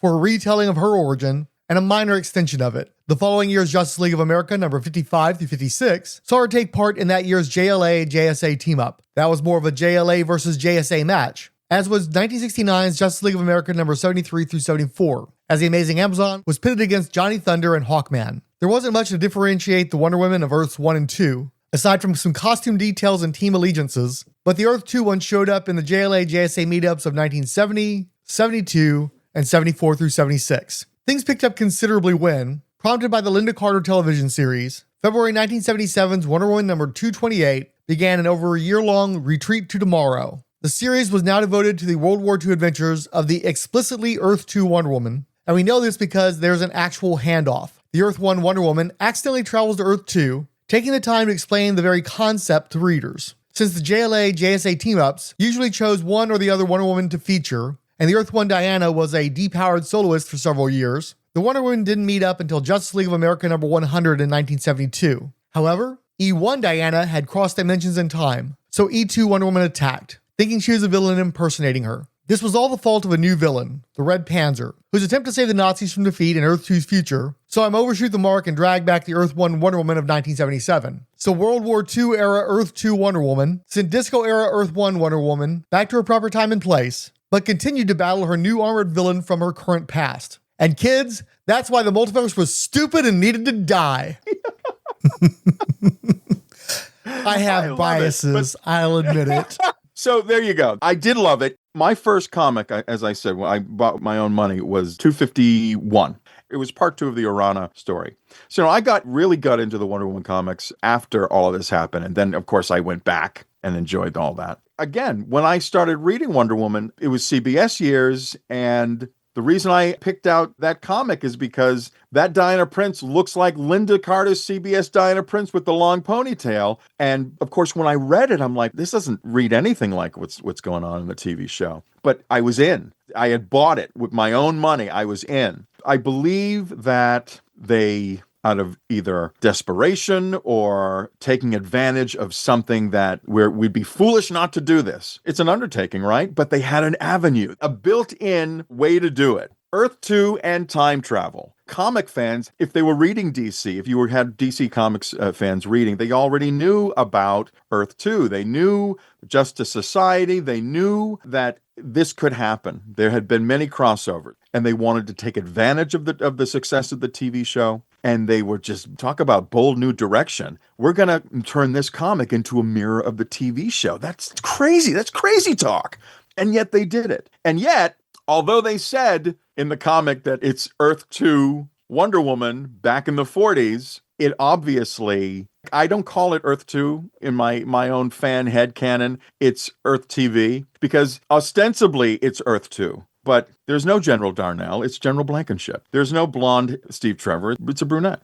And Etta Candy, she wasn't a holiday girl. She now was a secretary in the War Department. So they were a little playing fast and loose with telling readers that this was Earth 2 Wonder Woman because there were clearly things that did not jibe with Earth 2. It was clearly the depiction of World War II from the TV show. The Earth 2 World War II Wonder Woman took over the title to battle old villains like the Cheetah in new stories, as well as new villainesses like Osira in stories set in old times. She was doing this across multiple books and creative teams, because the new old Wonder Woman also had a strip in World's Finest Comics in one of its anthology incarnations, starting with number 244. There was a bunch of unfortunately cool-looking Nazis with full face masks and prominent swastikas during this year, including Iron Claw, Armageddon, Baron Blitzkrieg, and Siegfried the Speedster, later renamed Zyklon. They've got spikes and they're very dark and creepy and powerful. Not like these low-powered guys going up against Wonder Woman. It's like she's fighting formidable foes. But it's just an odd thing because it seems like it's sort of part of that 70s revival where they were backwards looking into the 40s and 50s anyway. She probably had more Nazis that she was fighting in the 70s than she ever had back in the day. Oh my God, yeah. How many of those Nazi guys can you name? Because even though they looked pretty cool, they were kind of interchangeable. Oh my God, they really were. And I can't name other than the guy in that first issue, the Red Panzer. That's all you're going to get out. That's all you're going to get out is the Red Panzer. Well, but that does tell me that you maybe didn't progress to All-Star Squadron because they really made a lot out of Baron Blitzkrieg. People forget that was a Wonder Woman villain to begin with. Well, right. But Blitzkrieg, wasn't he one of the villains in the Treasury, Superman Wonder Woman Treasury? I think he might have been in there. It's been a while since I've read it. And it makes sense because he's a guy who could trade some blows with at least Earth 2 Superman. Right. But I do remember Baron Blitzkrieg. Still, that's only two of the many Nazis that she fought. The books were intermittently graced with some above-par artists too, like Mike Nasser and Jim Sherman, with most of the stories by Jerry Conway and Marty Pasco. This is also when we got the shape-shifting martial artist Kung. Plus, the Treasury Edition Superman vs. Wonder Woman gave us Sumo the Super Samurai. The modern-day 1970s Earth 2 Wonder Woman was also occasionally turning up with the Justice Society of America in All-Star Comics. And also the Golden Age JSA were frequent guest stars in Wonder Woman's book, which wasn't muddy at all. Sergeant Rock dipped in for a two-parter, and in 1978's World's Finest Comics number 250, all of the features crossed over in The Reality War, back when Black Canary was also from Earth 2. That was about the time things started wrapping up. As the Earth 1 Angleman visited Earth 2, there was another team-up of the Wonder Womanses, and the solo title handed the reins back to actual 1978 stories on Earth 1. In terms of continuity, nothing much had changed, aside from promoting Earth 2 Steve Trevor to Colonel. E2 Wonder Woman was in the 1978 JLA JSA team-up, attended the funeral of E2 Batman, and was in a retcon that explained Huok's shutting down of the JSA in the 1950s. Starting in 1981, Wonder Woman figured early and often into All-Star Squadron comics. She was also in most of the first 2 years of Infinity Incorporated, plus the miniseries America vs. the Justice Society. By this point, Earth 2 Wonder Woman and Steve Trevor were long married, had a kid, and were spared the ravages of Crisis on Infinite Earths by moving to Olympus forever. Our All-Star Squadron fact file for Wonder Woman of Earth 2 was derived from All-Star Squadron Annual Number 1, scripted by Roy Thomas, with art by Rick Buckler and Jerry Ordway. The All-Star Squadron fact file for Wonder Woman. What do we think about this? And give me your general thoughts on specifically the Earth 2 Wonder Woman. Here's the thing about All-Star Squadron. Wonder Woman showed up a couple of times in that comic book. I take for granted Justice League of America. I know she's in that comic, but I'm always fascinated when she shows up in other Bronze Age comics, either as a guest or as a mini running arc. And I've made it my mission with the Bronze Age. I'm going to read those as well. I'm going to read those stories in which she's a guest. I don't think I can do justice to the Bronze Age if I try to do that with the Justice League at the time, because I'd be reading double. I'd be reading so many comics. But I am fascinated in those issues of Bronze Age comics in which she does appear as a guest. So when I look at this fact file picture, Rich Buckler and Jerry Ordway. Oh, really? Jerry Ordway. Again, we talked about artists that when you look at their art, you know exactly who they are. Jerry Ordway, to me, I can spot his art a mile away. He's got a really distinctive look. Although when I look at this art, I don't see Jerry Ordway. So I'm assuming he's the inker in this picture. He's done a lot of inking in his career. I mean, he inked Pérez on a large portion of Crisis, as a for instance. So what you're seeing here is a hybridization, because he's not an assimilator. He's not somebody who completely overwhelms the artist, but he usually has certain trademark qualities. And I can definitely see the Ordway in this, because keep in mind, the person who penciled this is the same guy who drew the better portions of Wonder Woman Retroactive of the 80s. Okay. All right. Okay. Gotcha. My Jerry Ordway cut my teeth on him with Adventures of Superman and then Shazam, The Power of Shazam. So looking at this art, I love it. Instantly, I love it. I love everything about this. I really love how it's trying to emulate the Golden Age. Pointed, spiky boots. You've got the eagle emblem, which is really nice. You've got the tiara that, again, it goes around the head, almost a blending of what would become the Silver Age. What stands out to me are those shorts. We joke about, the practicality of wearing a bathing suit and fighting crime. These really do look like shorts. They're loose fitting. It looks like she can kick somebody right in the teeth and not have to stretch any of the material. I love that, as denoted by how loose it is. It creates a shadow on her thigh. It's wonderful. The bracelets, absolutely Bronze Age bracelets, short, not too short, but they're short, and they're the sort of the bluish tint. I never understood how they got away with it's metal, giving it that bluish tint. The lasso is something that, again, hardly ever changes. And she's got, are those balls or stars? I can't quite tell. I think they're ball earrings. I think they're balls. I think they're circles. Yeah. Certain red Absolutely. circles. Yeah.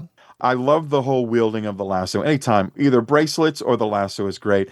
I know that there's an artist term for this where they put like a circle behind the main piece as a sort of focal to draw your attention.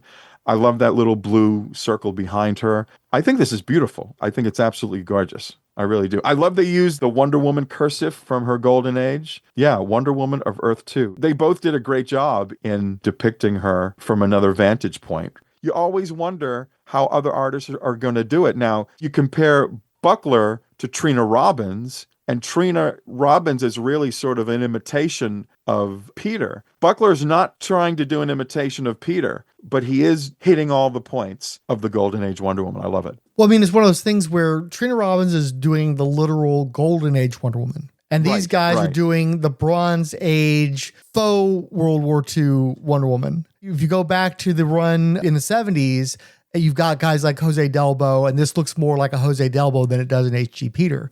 And it also recalls, this is the Wonder Woman that appeared in the JLA, JSA team-ups back in the 1960s, who is not the Golden Age Wonder Woman. She's a different thing on a different Earth that's a reflection of that Wonder Woman, but she's her own thing. It's one of the reasons why I wanted to go ahead and show her as its own entry, because she does literally take place on a different Earth. She has appearances where we know for a fact that we're on Earth 2, and a lot of those appearances take place in their 1960s, their 1970s. Their contrast there is these are perfect artists to be drawing this version of Wonder Woman, because these are artists that are associated with that Happy Days version of the Justice Society, where we're doing the nostalgia version. It's modern day in its time doing the nostalgic version of those adventures. So let me ask you this. You're telling me that this is a picture of Wonder Woman Earth 2 in Earth 2's 60s. In this instance, it's probably still the 1940s because, it would definitely still be the 1940s, but she's going to become the one that's teaming up with the JLA in the 60s, and she's the one who gets married to Steve Trevor and has a daughter and all that kind of stuff. Because the Golden Age Wonder Woman, that's one of those contrivances of comic books. The Golden Age Wonder Woman is the Silver Age Wonder Woman. Like there's not a clean break between one and the other. Well, then, wait a minute. So you don't think that Earth 2 Wonder Woman is the Golden Age Wonder Woman? No. I don't believe that. I believe that you have the Golden Age, which is the actual published stories. And then you have the Earth 2 characters that are retcons of that and reflections of that. But to me, there's an Earth Golden Age and then there's an Earth 2 because they're not the same thing. They don't look the same. They don't act the same. There's all these things that they do to alter what we knew from the Golden Age adventures. They didn't know they were transitioning from the Golden and Silver Age. So they're just continuing to tell these stories month after month. And instead of having people in zoot suits or using Tommy guns, they're now using, automatics and they're dressing more contemporary. But it's no different than how Peter Parker from the 1960s could not be in 2020. He's not the same guy, yet he is the same guy because it's been continuous stories from the 60s to now, and time works differently, however you want to reconcile it. But sure. No, I get that. I just thought that when they created Earth 1 and Earth 2, they did it to say that, well, we need contemporary characters and they can't be old, and so that's why we're going to create Earth 1. And the stories that you remember reading from the 40s, that now is Earth 2. And that's how I've always looked at it. I've always looked at Earth 2 as being the characters from the Golden Age. And that's how I've always looked at it. But you're saying that that's not how it is, or that's just not how you look at it? It's not the commonly held belief, but also you have to reconcile that. Like if you read All-Star Squadron, very early in the All-Star Squadron, they have Johnny Quick and Liberty Bell become a couple. But if you actually read the Golden Age comics, Liberty Bell had her own Steve Trevor that was with her throughout all these adventures that she hung, that was her guy. And I think she even may marry him at one point. And yet in the All-Star Squadron stories, they kill that guy off. So it's not historically correct based on the stories that these guys are supposed to be continuing. There's this giant gap from the 40s to the 60s. You can't reconcile the stuff that was changed from the Golden Age to what they do on Earth 2. They can't be the same Earth. That was what they were designed to be. That was what was intended. But Earth 2 doesn't have the same history as the Golden Age. Splitting hairs, but I think that most people who read Golden Age comic books, as opposed to just towing the party line of what DC tells you, they're not the same thing. Much of Earth 2 is what Roy said it was, and not necessarily what happened in the actual comics, even though he was closely familiar with it, even though he's drawing from those comics. But he also took exceptions with the history because he wanted to do his own stories.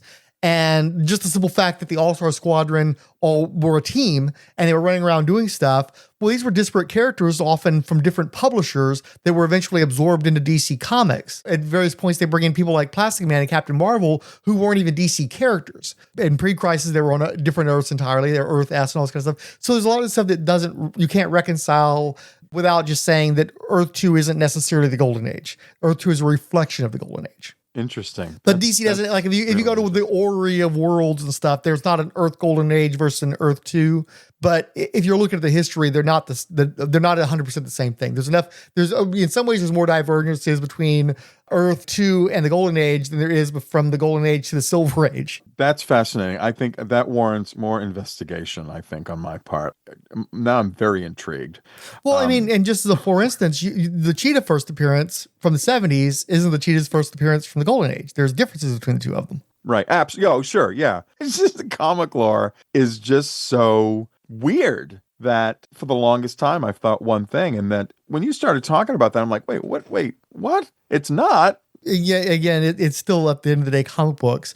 But like I'm talking about the ages. It's like, well, there's a hard line where at this point where people say, well, this is where the Bronze Age starts and the Silver Age ends. But clearly the Bronze Age for Wonder Woman starts with Diana Prince Wonder Woman. So these things have nuance, and there's always going to be debate. Like you think you have settled history, but only until you start pulling at the threads. Gotcha. But yeah, I will say I'm an outlier on that. So if you want to dispute that, fair game. I love it. That's it. Well, no, it's a great place to begin because here I am thinking one thing, and now you've brought this new way of looking at it to me.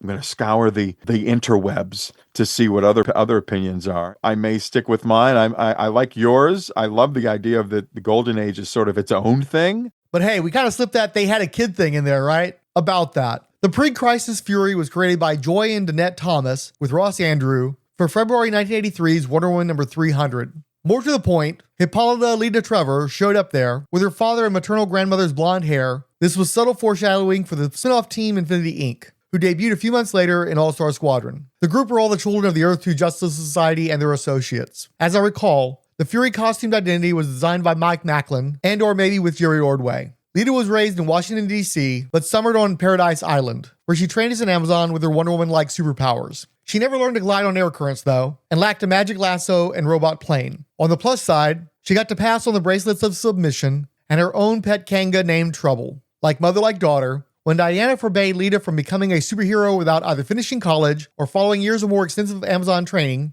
Lita just moved to the West Coast and joined her super peers in crime busting anyway. Thanks to the Ultra Humanite, the Fury soon headed out with Earth 2 Wonder Woman. And then she hooked up with the son of Hawkman and Hawkgirl. The Crisis on Infinite Earths then invalidated the existence of an Earth 2 Wonder Woman, and the post-crisis Furies, both plural and possessive, underwent massive retcons to be addressed at a later date. Our least secret and least file ever is still a fine piece of commissioned fan art by Alex Garcia. As is his way, it's in a very George Perez indebted style, with the red and gold clad Fury standing with legs spread wide apart and closed hands on her hips, cape at rear. I didn't think we were going to make it to this point, but we did. The Fury. Oh, dear God. Fury. Who drew this? Alex Garcia, who's one of the preeminent George Perez-alikes who does art commissions for people. But this is not published anywhere. This is not authorized.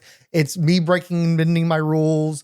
But again, she's entry 10A. She's not her own entry. She's a sub-entry in the Golden Age Wonder Woman. She's the anchor baby that I'm allowing her to get in because the Golden Age or the Earth 2 Wonder Woman is here. There's a story, and you'll probably tell me exactly what issues they are, where Bronze Age Wonder Woman crosses over to Earth 2, meets the Wonder Woman of Earth 2, meets her Steve Trevor. They're married, and they have a daughter, Fury, and that's where we first meet Fury. Is in that story. I don't even remember what issue that was. The backdoor pilot, I believe it was the last Roy Thomas issue and Gene Colan issue of Wonder Woman number 300. Right. Okay. Oh, right. That was a 300. Right. Exactly. Because I was like, wait a minute. I knew it had to be a special sort of edition. I think the art's good. He does the little circle thing you just said you liked so much. I do like that. I love that cape. I have seen Fury depicted in this costume elsewhere. I can't tell you where I've seen her. And doesn't she go on to join a super league on Earth 2? Does more happen to her? Do they do more with her in the comics? Lots more, and yet not. I don't know if it was intended to be a backdoor pilot, but you've got her introduced in Wonder Woman number 300, and then in relatively short order, she's being introduced in All-Star Squadron because she is amongst the second generation JSA team who are time traveling, I think, back to the 1940s and interacting with their parents Back to the Future style before Back to the Future, before they come back to the future and have their own series Infinity Incorporated, in which she's one of the main characters. Wow. Well, first of all, it's a beautiful drawing. I can't say, and this is the problem that I always had since the first time I ever saw Fury in this costume, is that this costume doesn't say anything Wonder Woman to me at all, as opposed to currently or recently, whenever you may be hearing this, Wonder Woman's daughter Trinity definitely has design elements that are clearly Wonder Woman related. This looks more like the top piece is maybe a riff on sort of the Amazon half breast thing, if you will, as some lore has pointed out, where they covered half their breast or cut off one of their breasts so they could do archery better or whatever bits and pieces that I'm drawing from. The costume just doesn't say anything related to Wonder Woman. And I think some people might say, well, hey, that's great. That's fine. She's her own thing. And I'm like, yes, I get it. And you can be your own thing. But then there has to be a germ of, you're going to say she's the daughter of Wonder Woman and she's a superhero. There's got to be something old, something new, something blue. Something's got to pay homage to her mom in some way. And I don't see anything here. Maybe the belt, perhaps. I never really cared for the costume of Fury. Never. It bugs me because, yes, she's the daughter of Wonder Woman, but she's also the daughter of Steve Trevor. And the only indication of that is she has the blonde hair. And actually, since this is pre-Crisis, that could be some sort of hereditary attachment to Hippolyta, you know? That's true. That's really the only connection. And like, Steve has a personality too. So it'd be kind of neat. Maybe she could be less powered because she's been compromised by being sired by a human. This is a character that was amongst the ones that I was introduced to through one of my great gateways into DC Comics was the DC Sampler from, I believe, 1983. I did not have access to so many of these books, and the only place I ever saw them initially was in that sampler, and she's there as part of Infinity Incorporated. But the thing about that book is it's got teams like the New Teen Titans, the Legion of Superheroes, the All-Star Squadron, Batman and the Outsiders, and she's perhaps the least interesting female team member of any of those groups. And I just mentioned Batman and the Outsiders. I mean, she's competing with like Katana and Halo and coming up short. So that's pretty rough. It's not a great costume. It's not very evocative of Wonder Woman. She, to me, is the Earth 2 Donna Troy in all the worst ways. Kind of a cipher. She's the girl on the team. She gets a pass because she's Wonder Woman's daughter, and she's got a certain power set because she's Wonder Woman's daughter. But I've read at least the first year of Infinity Incorporated, and she is just so woman who's on the team. Of course, she ends up dating Silver Scarab, who is the son of the Hawks, Hawkman and Hawkwoman. And Silver Scarab goes off and does some stuff, and he has more interesting things to do. Her thing is she gets pregnant with his baby, sort of. He dies, and he becomes the new Sandman, which ties it into the Wonder Woman 300. And then she goes into the dream dimension with him, and she's impregnated in the dream dimension. So it's sort of like this dream babe, and that becomes a whole other thing down the line. And then also like Donna Troy, because she was the daughter of Steve Trevor and Diana Prince, when Crisis happens, no, she's not. So they have to invent an entirely new character called the Fury, the Golden Age Fury, except she's not the Golden Age Fury. She's not the other two Fury. She's the fake, retroactive, young all-stars, 1940s Fury, specifically to be this person's mom, to reconcile that she's not related to Wonder Woman at all anymore. And she just keeps getting diluted and cut until she has no impact at all. That's pretty sad. I kind of feel sorry for her. And she gives you more reason to be sorry for her, but I'm going to come back to her later on because she gets vertigoed. So she's got some wild stuff coming up after that too. No, really? Oh yeah. Wow. But see, I love when a relatively obscure character gets this new life. I'll wait.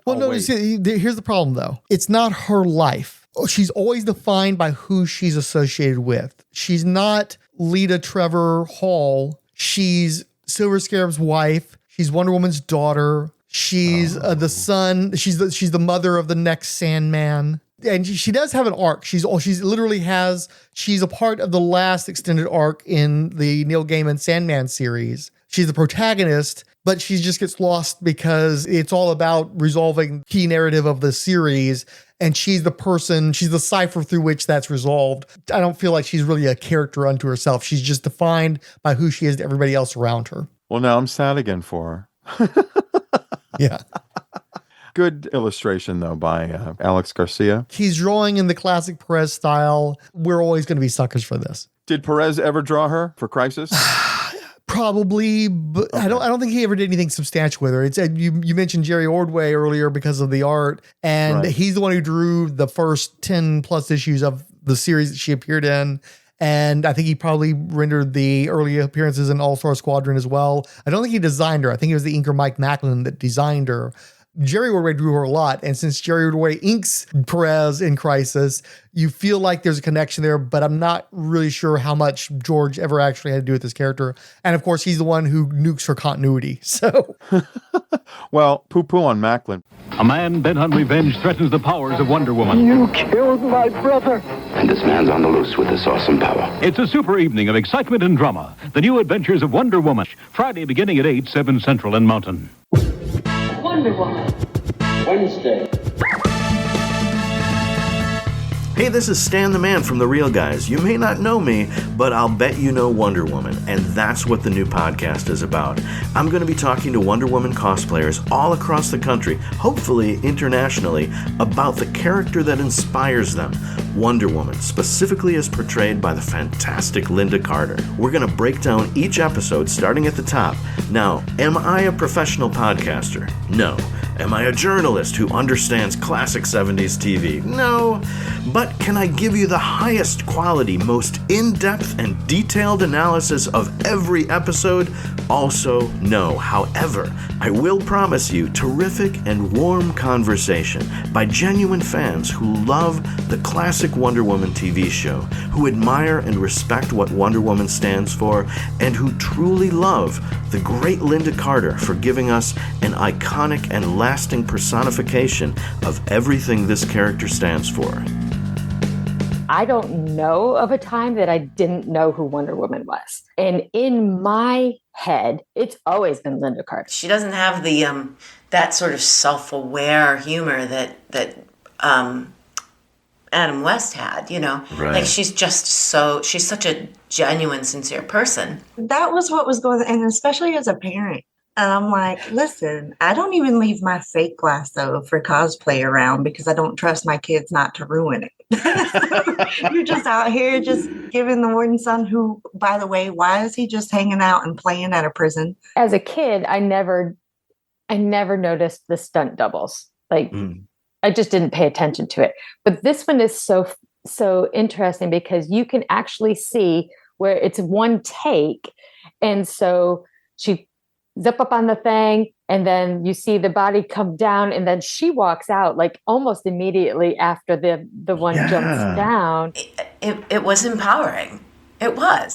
The character and being able to portray her pretty much saved my life. Like, it came at a time where I was going through a lot of personal things, and I finally felt like I had a purpose, and this character brought that purpose to me. One of the things that I love most, and I think it's because of how Linda Carter portrayed her, was that she was this strong, amazing, capable woman, but she still had that softness of being feminine and beautiful, and her compassion showed through, and she was led by her heart. And so sweet. Like she somehow did all of that while being, you know, beautiful and sweet and feminine, which is a mix that I think that's what feminism looks like.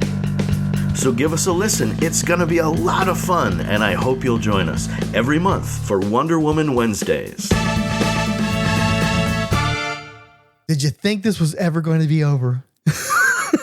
Is it over? Is that pretty much? So here's the thing. We got to do our thing now.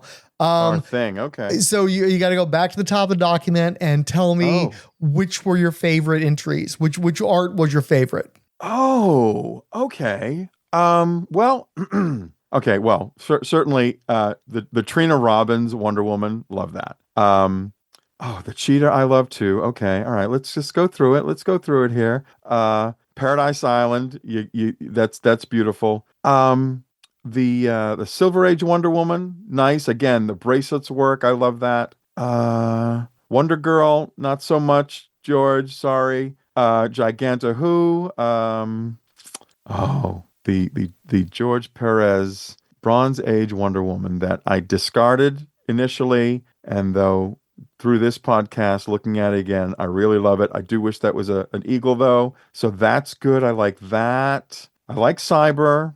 I like Debbie Domain. Wow, It's one of the better selections I've done so far. Like I'm not mad at any of these pieces of artwork. I don't hate any of these pieces.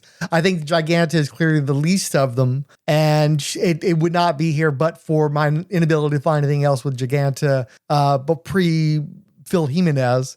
But it's not terrible. I just not that into it. And I'm also not really big on the Paris Cullins, Debbie Domain. It's a little rough. I know it's not that it's bad, but I know he's capable of much better. And it feels like it's something he kind of hacked out a little bit. But I still like it well enough. I'm not mad at it. I wouldn't throw it in, toss it out of my card binder or anything. So across the board, there's a lot of really nice looking pieces, but for me, of course, I'm a George Perez fan. I love the Wonder Girl. I love the Wonder Woman postcard. Those are head and shoulders above everything else. But I also have a fondness for the Andy Suriano, Dr. Cyber. I like the attitude there, and I just love seeing that character represented. But all these pieces are really nice for the most part. Like I said, the latter two, they're on a lower tier, but none of it's bad. I've liked every single piece of art in this document. I will have to say, if I had to choose my favorites, it is Trina's Wonder Woman, Golden Age Wonder Woman. I really like Trina's Cheetah, Golden Age Cheetah, and then I have to say the Silver Age Wonder Woman, that bracelet action, I really do like, and yet I have to say the Buckler Jerry Ordway All-Star Squadron Wonder Woman of Earth 2. I didn't think I was going to come back to and like that, but that's going to be my third piece. So Trina, Wonder Woman, Trina, Cheetah, and Buckler Ordway Wonder Woman are my favorites. A World on Fire, JSA All-Star Squadron Earth 2, Abel Muftick, Alan Boyce Jr., Dr. Ange, The Bat Pod, Between the Pages blog, Bill in Colorado, Billy D., Billy Hines, Comics Enabler and Victim, Book Johns, Bronze Age Babies, The Bronze Lasso, a Wonder Woman podcast, Captain Entropy, Chris at Bat Books for Beginners, D-List Comic Character Stan, Dad Reads Comics, Dave's Comic Heroes blog, DC Dave, Del Dracula, Derek W.C., Doc Strange, Dr. Pop Culture USA, Ed Moore at Teal Productions, Flanger, who wrote Volume 12, The Wonder Woman Chronicles. I listened to this and it was very good. Paul is the Guest You Dream of, G.B. Blackrock, Herbert Williams, History of Comics on Film, Imaginate Design, The Irredeemable Shag, Jarrett Keene, Jason Munir, Johnny Malarkey, John D. Knoll, Julia Raoul, who wrote, This cheers me up, Frank, talking about classic Wonder Woman in the post-crisis, way better than that edgy-looking Absolute Universe version. Keen Comics, Keith G. Baker, Kirk Spencer, Secretary of Comic Books, Krypton Kylie, Luciano Veroletti, Mark D. White, Maxo, Michael Wagner Skeeted. Great episode. My first interactions with Wonder Woman were these issues, and he offered pictures of the second part of Judgment and Infinity, All-Star Squadron number 16, and Justice League of America number 203. When I was 4 years old, she made an impression on me by being in so many comics on the newsstand. Monarch DeFay, Monitor Earth Prime, Nick Spence, Nino Brown, the only American Captain Britain fan, Paul K. Bisson Skeeted. I had the honor of being invited to explore the many facets of the pre-crisis Wonder Woman and her related characters with comics guru and fellow Wonder fan Diablo Frank in his latest edition of the DC Secret Files podcast. Ryan Daly Skeeted of Volume 11. Great discussion. Always loved Hawkman, Hawkwoman Girl, Adam, and their villains. I agree with Martin. Kronos' costume is so bad it's great.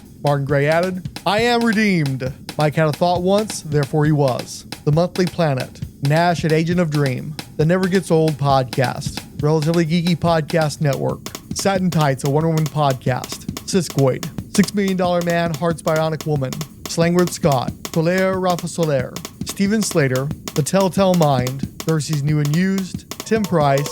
Tusk. And Wonder Woman Warrior for Peace podcast. I wake with a start on a lab table. The purple healing ray powering down before me. Ah, Diabolo Frank is finally awake. I suppose this means my work is done. I glance over at the Amazon Paula, formerly the Nazi Baroness Paula von Gunther, or Gunta, in the Silver Age. But that makes no sense. There is no Amazon Paula anymore. She was erased by the Crisis on Infinite Earths, and never reformed in the modern era. The last I heard, she was acting under the villainous identity of War Master. We Amazons would never let even a scoundrel like you perish from such serious wounds. But now that you're well, I'm afraid Transformation Island is not. How do you Americans say? Co-ed? We have been in touch with the authorities in the city of Metropolis, who will only be too glad to have the nemesis of Aqua Robin Fire Shark back in custody. Am I doing anything right now? Well, like we've been talking about, the Bronze Lasso. It's a startup. It's in my head right now, but I'm going to get it out there. I'm on the Wonder Woman wiki, which is not to be confused with the DC fandom wiki. This is a separate wiki on fandom. That's been rolling for a little while. If you're out there and you love Wonder Woman, you want to contribute, please come and add to it. Satin Tights, everyone says, oh yeah, you used to do that show, Satin Tights, it's pod faded. Well, yeah, it is until it isn't, right?